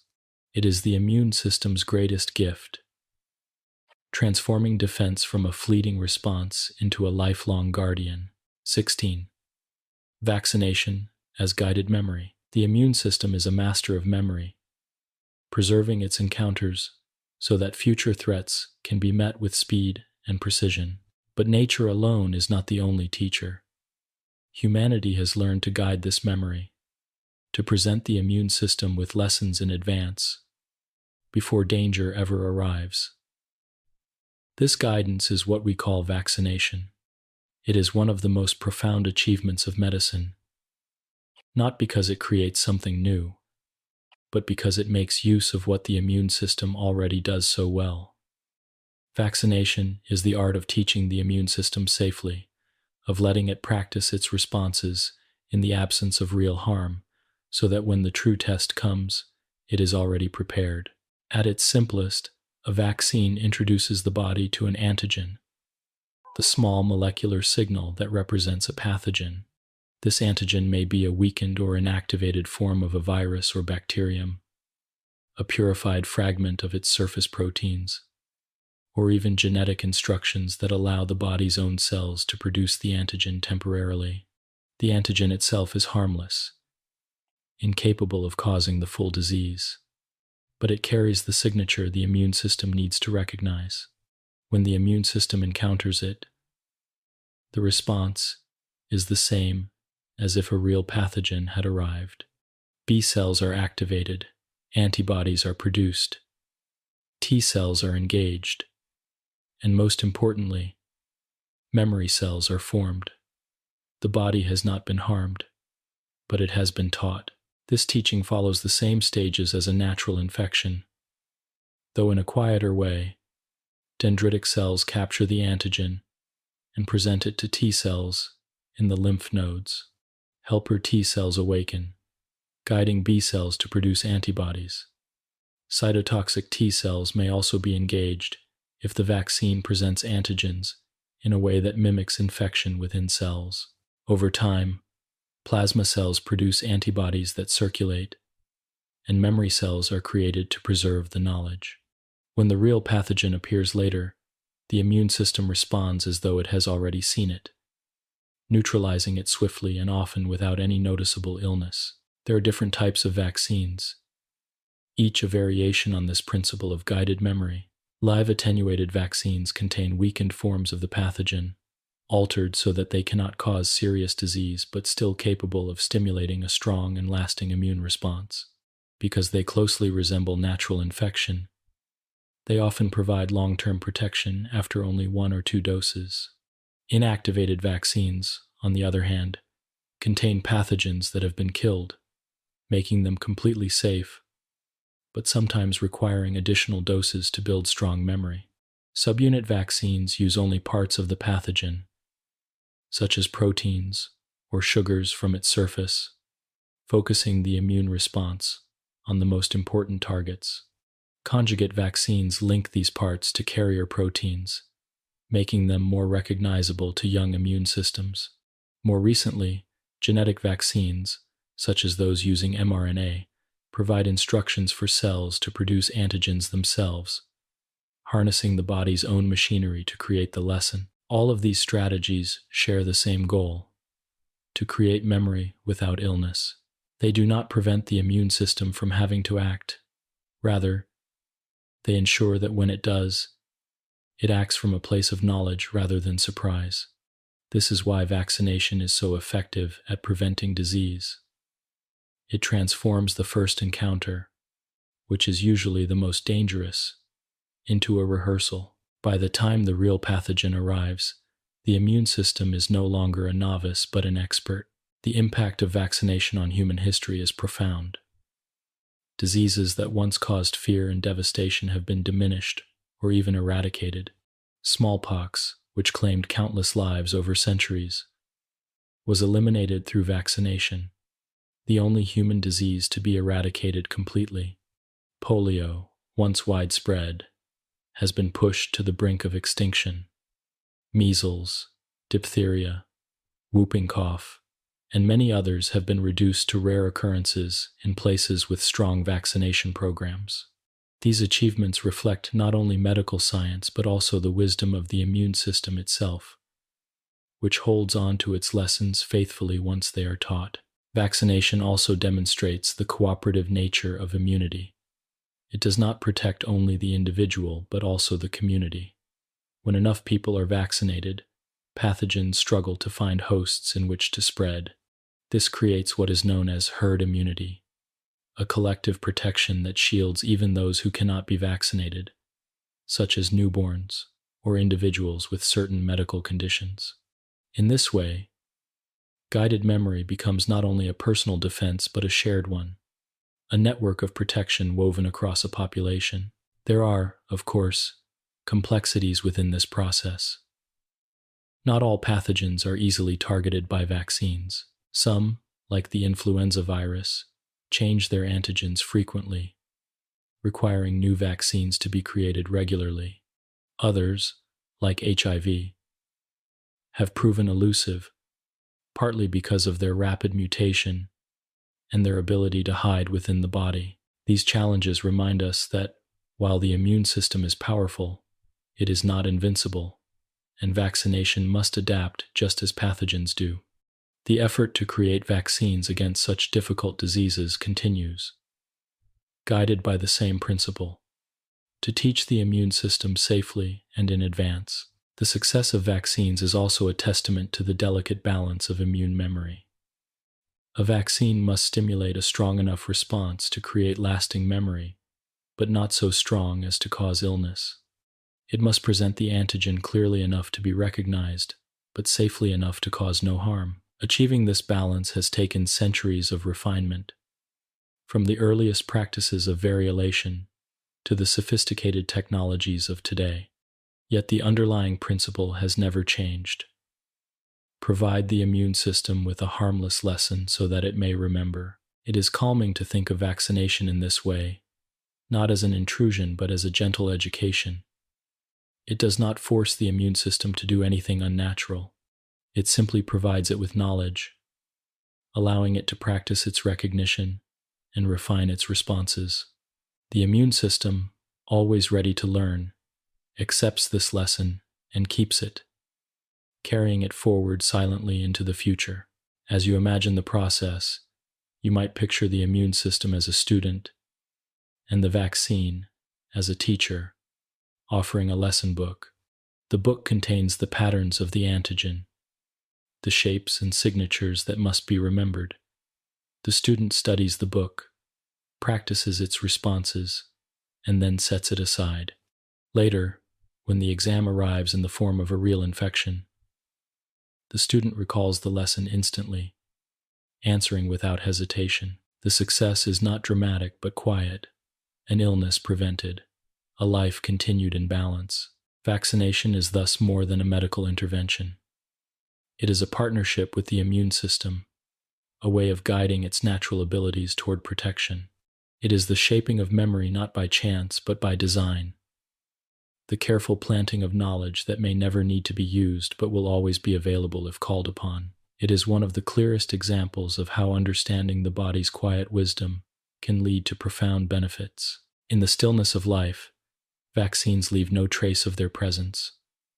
Yet within the cells of the immune system, their lessons endure. Memory B cells carry their record.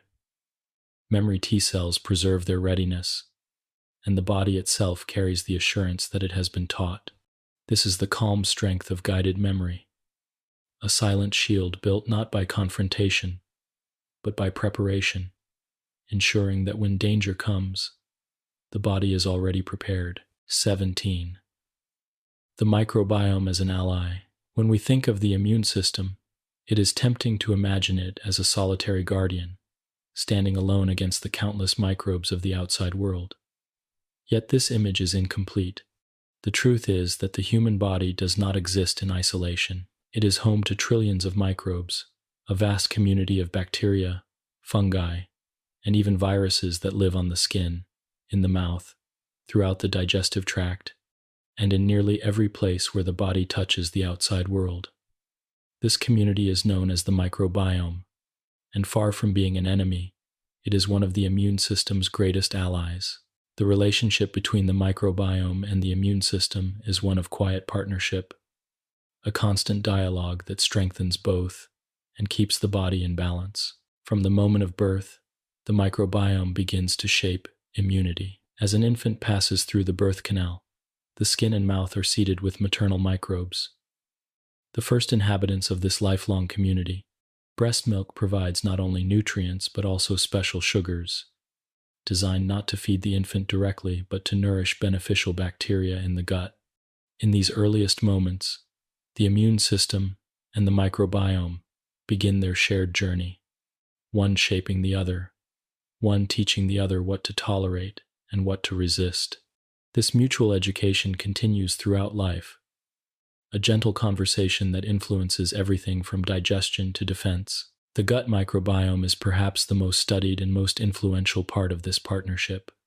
Within the intestines lives an extraordinary diversity of bacteria, numbering in the trillions, representing thousands of species. These microbes do far more than assist with digestion. They help train the immune system, exposing it to antigens in a controlled environment, teaching it the difference between harmful and harmless. In this way, the microbiome acts as a teacher, preventing the immune system from overreacting to food proteins or beneficial microbes, while ensuring that it can still respond strongly to pathogens. Without this education, the immune system may become unbalanced, leading to allergies, autoimmune conditions, or chronic inflammation. One of the most remarkable features of the microbiome is its ability to occupy space that might otherwise be taken by harmful invaders. This concept is known as colonization resistance. Beneficial bacteria live on the surfaces of the intestines and skin, consuming nutrients, producing antimicrobial compounds, and simply filling the available niches. By doing so, They leave little room for pathogens to establish themselves. If harmful microbes do arrive, they find themselves in a crowded landscape, unable to compete with the well-established residents. This simple act of presence becomes a powerful form of defense, one that requires no immune cells, no inflammation, only balance. The microbiome also produces molecules that influence the immune system directly. In the gut, certain bacteria ferment dietary fibers into short-chain fatty acids, such as butyrate. These molecules not only provide energy to the cells lining the intestine, but also act as signals that reduce unnecessary inflammation and promote the development of regulatory T cells. In this way, the microbiome helps to guide the immune system toward tolerance and balance, preventing it from reacting too strongly. Other microbial products can stimulate the immune system, keeping it alert and ready without causing disease. The result is a state of readiness that is gentle, a kind of immune exercise that strengthens without harming. The skin microbiome plays a similar role. On the surface of the body, bacteria live in harmony with their host, producing compounds that prevent the growth of harmful species and stimulating skin cells to maintain a strong but balanced barrier. The presence of these microbes trains the immune system to tolerate their existence, preventing unnecessary inflammation. At the same time, their signals ensure that the immune system remains vigilant, able to respond quickly if true pathogens appear. It is a balance of acceptance and readiness, one that protects the body without constant alarm. Disruptions to the microbiome can disturb this harmony. The use of antibiotics, while sometimes necessary to clear infections, can also reduce the diversity of beneficial microbes. When this happens, harmful species may take advantage of the empty niches, leading to infections or imbalances. Similarly, changes in diet, stress, or environment can alter the composition of the microbiome, with effects that ripple into immunity.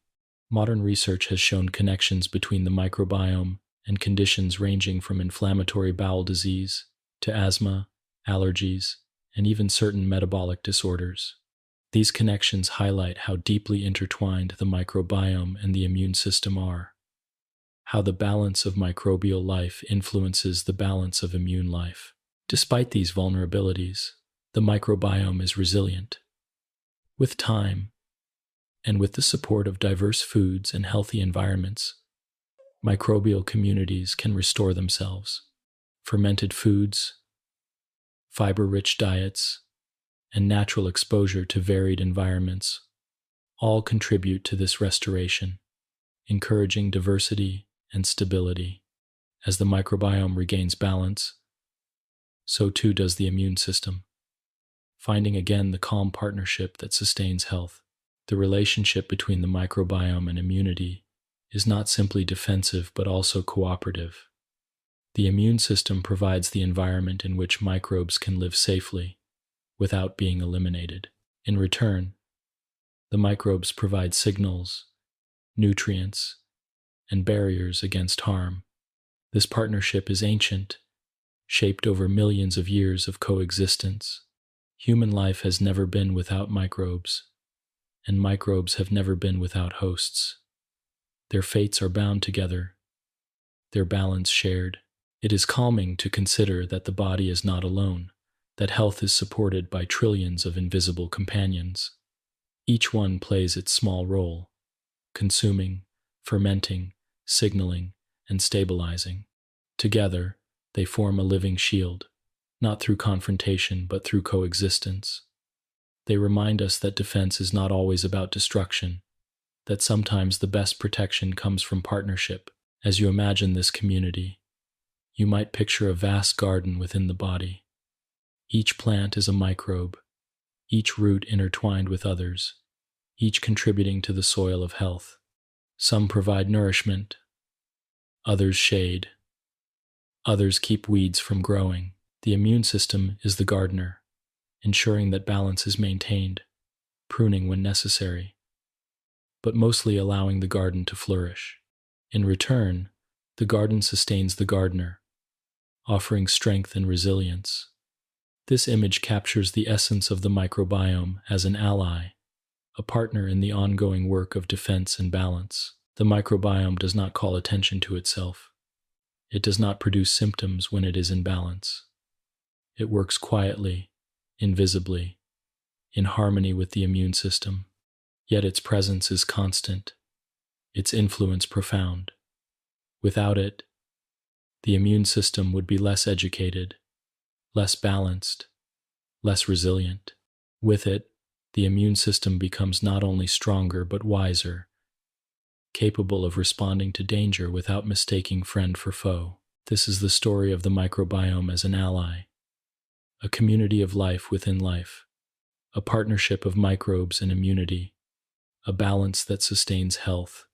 It reminds us that the body is not a fortress standing alone, but a landscape inhabited by countless companions, all working together to preserve harmony. 18. When the system misfires, the immune system, for all its precision and balance, is not infallible. Its task is complex, for it must constantly decide between self and non-self, between what is harmful and what is harmless. Most of the time, this decision is made with quiet accuracy, preserving health without disturbance. But there are moments when the system misfires, when the guardians of balance act against the wrong targets, or when their vigilance becomes excessive. These missteps do not come from weakness, but from the same power that usually protects. They are the shadows of immunity, the rare moments when the very system designed to defend turns its strength in unhelpful directions. Two of the clearest examples of such misfires are allergies and autoimmune diseases. An allergy begins with a misunderstanding. The immune system encounters a substance that is harmless, perhaps pollen floating on a breeze, proteins in a peanut, or dander from a cat, and interprets it as a threat. In doing so, it mounts a full defense against something that does not need to be defended against. This defense involves the production of a special class of antibodies called IgE. These antibodies bind to mast cells, which live in tissues near the surfaces of the body, ready to respond to invaders. When the allergen is encountered again, the IgE antibodies recognize it and trigger the mast cells to release histamine and other chemical mediators. Histamine widens blood vessels, increases permeability, and stimulates nerves. The result is redness, swelling, itching, sneezing, or watery eyes. These are not signs of harm from the allergen itself, but of the body's response. In mild cases, they are simply uncomfortable. In more severe cases, such as anaphylaxis, the response can be overwhelming, with blood pressure dropping, airways narrowing, and urgent treatment required. Yet at the core, it is still the same misinterpretation. The immune system has mistaken the harmless for the harmful, responding with unnecessary intensity. Autoimmune diseases represent a deeper and more troubling misfire. In these conditions, the immune system directs its power not against invaders, but against the body itself. The careful training in the thymus, which normally eliminates self-reactive T cells, and the tolerance mechanisms in the bone marrow, which guide B cells, are sometimes imperfect. Cells that should have been restrained escape into circulation, and under certain conditions, they become activated. When this happens, the body becomes both guardian and target, protector and victim. The forms of autoimmunity are many. In type 1 diabetes, the immune system destroys the insulin-producing cells of the pancreas, leading to the loss of blood sugar regulation. In multiple sclerosis, immune cells attack the protective myelin sheath that surrounds nerve fibers, interfering with communication in the nervous system. In rheumatoid arthritis, the immune system turns against the joints, causing chronic inflammation, pain, and deformity. In lupus, antibodies are directed against a wide range of the body's own components, leading to widespread symptoms in multiple organs. Each of these conditions reflects the same fundamental misfire, a loss of tolerance to self. The reasons why these misfires occur are complex and not fully understood. Genetics play a role, predisposing certain individuals to overactive or misdirected immune responses. Environmental factors contribute as well, from infections that may trigger mistaken cross-reactions to imbalances in the microbiome that disturb tolerance. Sometimes the immune system, in its zeal to protect, overreaches. Sometimes it is guided astray by signals that resemble danger, but are not. Whatever the cause, the result is the same. The precision of immunity is lost, and balance gives way to confusion. Chronic inflammation is another manifestation of immune misfiring. Normally, inflammation is a temporary process, rising in response to injury or infection, and then resolving once healing has begun. But in some conditions, inflammation becomes prolonged, persisting without clear cause. This can happen in diseases like inflammatory bowel disease, where the immune system continues to react against the gut's contents, or even against the gut itself. The constant presence of inflammation causes damage, not because of the original threat, but because of the persistence of the response. In this way, the immune system, usually a source of healing, becomes a source of harm. It is important to recognize that these misfires, though serious, are the exceptions rather than the rule. The immune system makes countless decisions every moment of every day, distinguishing between self and non-self, friend and foe, danger and harmlessness. That it succeeds so often, with so little disturbance, is a testament to its wisdom. The fact that it sometimes fails is not a sign of weakness, but a reminder of the delicacy of its task. Even the most finely tuned systems may falter when faced with complexity beyond measure. Modern medicine has learned ways to guide the immune system when it misfires. In allergies, treatments may include antihistamines to block the effects of histamine, corticosteroids to reduce inflammation, or desensitization therapies that gradually retrain the immune system to tolerate the allergen. In autoimmune diseases, therapies often aim to calm the immune system, reducing its intensity so that it does not attack the body. Some treatments target specific molecules or pathways, blocking the signals that drive the misdirected response. These interventions reflect a deepening understanding of the immune system, not only as a force of defense, but also as a system that requires balance and guidance. In reflecting on immune misfires, it is calming to remember that they are rare compared to the constant success of the system. The body is exposed daily to countless antigens, from food, from air, from microbes, from its own tissues. Yet in nearly all cases, the immune system navigates this complexity with quiet accuracy, responding where it should, and remaining still. The rare times when it falters remind us of the intricacy of its work, the balance it must maintain, and the thin line between protection and harm. As you imagine the immune system at rest, you might think of it as a careful guardian standing at a crossroads, reading signs and signals, deciding which path to take. Most of the time, the guardian chooses correctly, allowing what is harmless to pass, halting what is dangerous, and preserving peace. But sometimes the signs are confusing. Sometimes the paths seem blurred, and the guardian chooses wrongly. These missteps are not its nature, but its challenge, the difficult consequence of a task that is at once simple and infinitely complex. Allergies and autoimmunity are reminders of this complexity, examples of what happens when the immune system misfires. Yet they do not diminish the system's wisdom. They highlight its delicacy, its need for balance, and the constant conversation between vigilance and tolerance.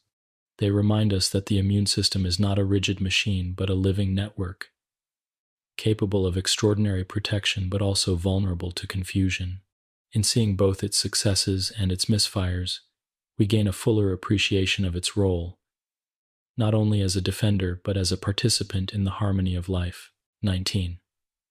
Supporting the immune system. Naturally, The immune system is an intricate network of cells, signals, and organs, working tirelessly to protect the body.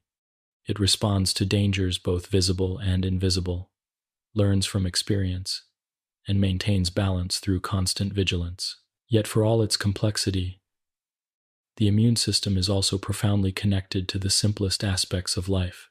The way a person rests, eats, breathes, and lives can influence immunity in subtle but meaningful ways. Supporting the immune system does not require dramatic intervention, but rather the gentle nurturing of the conditions in which it thrives. Rest, nourishment, hydration, movement, and calmness all contribute to a foundation upon which the immune system can perform its quiet work. Rest is perhaps the most essential of these supports. Sleep is not merely a time of inactivity, but a period during which the body restores itself at every level. During sleep, immune cells circulate differently, concentrating in lymph nodes where they can interact more effectively with antigens. Cytokines that regulate immune responses are released in rhythmic patterns tied to the sleep cycle. Memory consolidation occurs not only in the brain but also in immunity, with sleep enhancing the ability of the immune system to remember antigens encountered during the day. When sleep is shortened or disrupted, these processes are impaired. Over time, insufficient rest can weaken immunity, leaving the body more vulnerable to infections. To support the immune system, sleep must be honored as an essential rhythm of life, a nightly restoration that strengthens defense as surely as it restores the mind. Nourishment is another cornerstone. The immune system, like all parts of the body, depends on nutrients to build its cells, synthesize its signals, and carry out its responses. Vitamins and minerals play quiet but essential roles. Vitamin C supports the function of phagocytes and the production of collagen in tissues. Vitamin D influences the activity of T cells and helps regulate inflammation. Zinc is required for the development of immune cells, and iron is essential for carrying oxygen to tissues where healing is needed. These nutrients are not exotic but are found in varied foods: fruits, vegetables, grains, legumes, and proteins.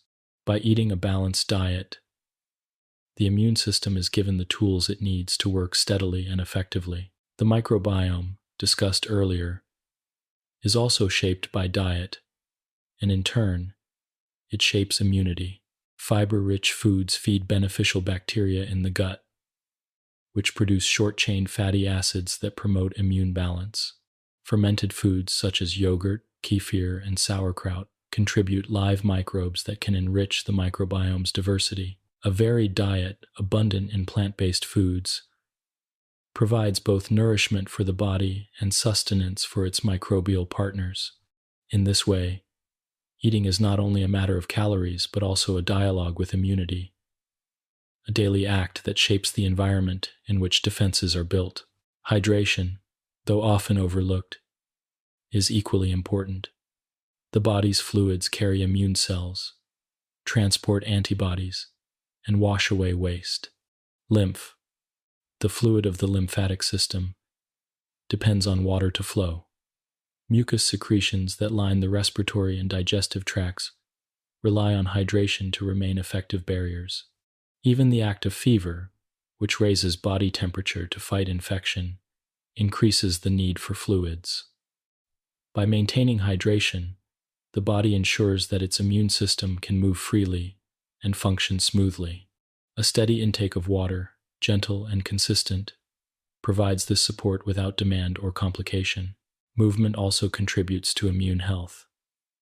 Gentle exercise increases circulation, helping immune cells move through the body more efficiently. It stimulates the lymphatic system, which has no pump of its own, relying instead on the motion of muscles to move lymph fluid. Regular physical activity has been shown to reduce inflammation, improve immune surveillance, and even enhance the effectiveness of vaccines. This does not mean that strenuous exertion is required. In fact, extreme exercise can sometimes suppress immunity. Instead, steady, moderate movement, walking, stretching, cycling, or swimming offers balance. It strengthens without straining, encourages circulation without overwhelming, and provides the immune system with the environment it needs to thrive. Calmness of mind and reduction of stress are also vital. The immune system is deeply connected to the nervous system and to hormones. Stress triggers the release of cortisol, a hormone that, in small amounts, helps regulate inflammation, but in chronic excess, suppresses immunity. Prolonged stress can reduce the number of circulating lymphocytes, weaken antibody responses, and delay healing. The immune system, like the mind, needs moments of stillness. Practices that calm the body, whether meditation, slow breathing, time in nature, or simply quiet rest, allow cortisol levels to settle and balance to return. In this way, peace of mind becomes peace for the immune system as well. Connection with others also plays a role. Human beings are social creatures, and meaningful relationships support both mental and physical health. Studies have shown that social connection can strengthen immune responses, while isolation and loneliness can weaken them. This may reflect the deep ties between emotional well-being and the immune system's regulation. To feel supported, to share, to belong, provides not only comfort but also resilience, both for the mind and for the body. Exposure to nature is another quiet support. Time spent outdoors, in fresh air and natural light, provides opportunities for the body to reset its rhythms. Sunlight stimulates the production of vitamin D, essential for immune regulation. Natural environments may also reduce stress, calm the nervous system, and encourage gentle physical activity. Even the diversity of microbes encountered in natural settings may enrich the microbiome, providing subtle training for immunity. The immune system, like the rest of the body, is nourished not only by food and water, but by the environments in which life unfolds. These supports rest, nourishment, hydration, movement, calmness, connection, and nature are not separate from the immune system, but woven into its functioning. They are the quiet foundations that allow the complex machinery of immunity to operate smoothly.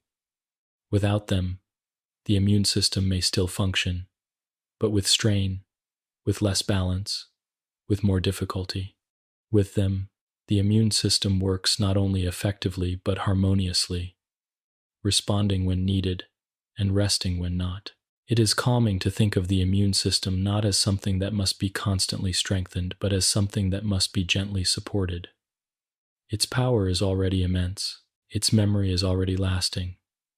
What it needs is not force but care, not constant stimulation but balance. To rest well, to eat with variety, to drink enough water, to move gently, to breathe calmly, to connect with others, to spend time in nature. These are the quiet ways in which the immune system is sustained. As you imagine these supports, you might think of the immune system as a fire that burns steadily.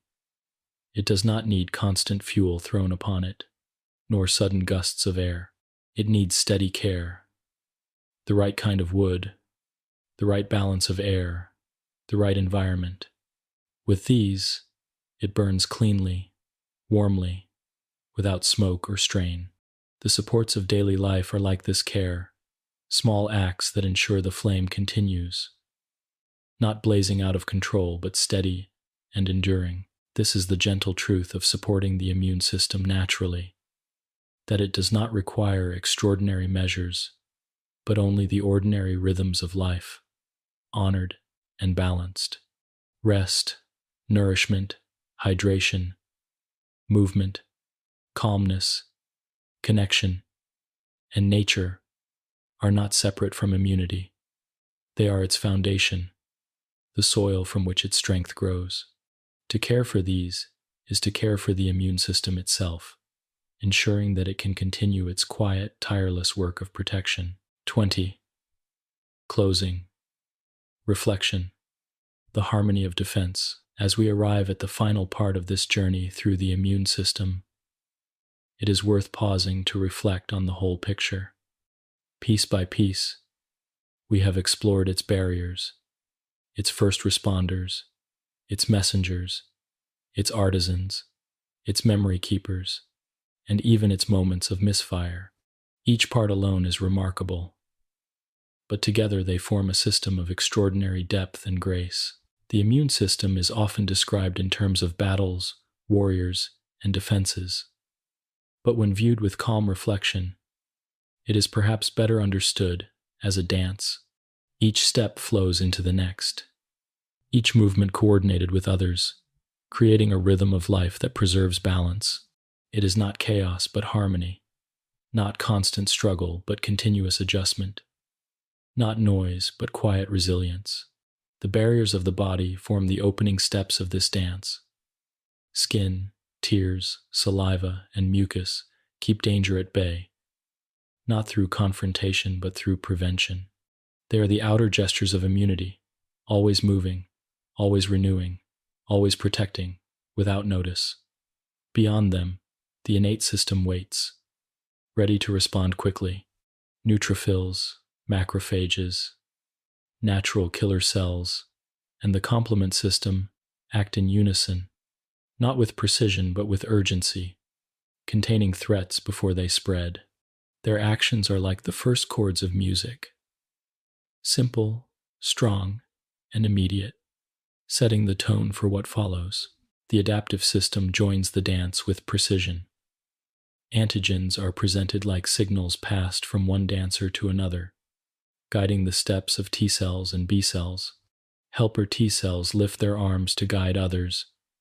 Cytotoxic T cells move with sharp precision to eliminate what is compromised. Regulatory T cells soften the motion to ensure balance is preserved.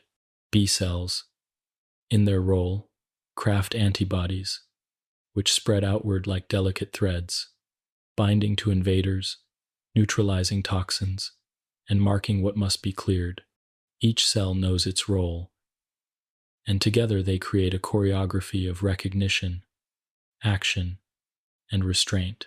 Memory is the lasting rhythm of this dance. The immune system does not forget what it has learned. The memory cells remain, like dancers who know the steps so well they can perform them instantly. The next time the same music plays, the response is faster, smoother, more refined. What was once unfamiliar becomes familiar, and what was once dangerous becomes manageable. This continuity of memory is what transforms immunity from a fleeting act into a lifelong guardian. Even misfires, though troubling, can be seen as part of the complexity of this dance. Allergies and autoimmunity are steps taken out of rhythm, movements that misinterpret the music.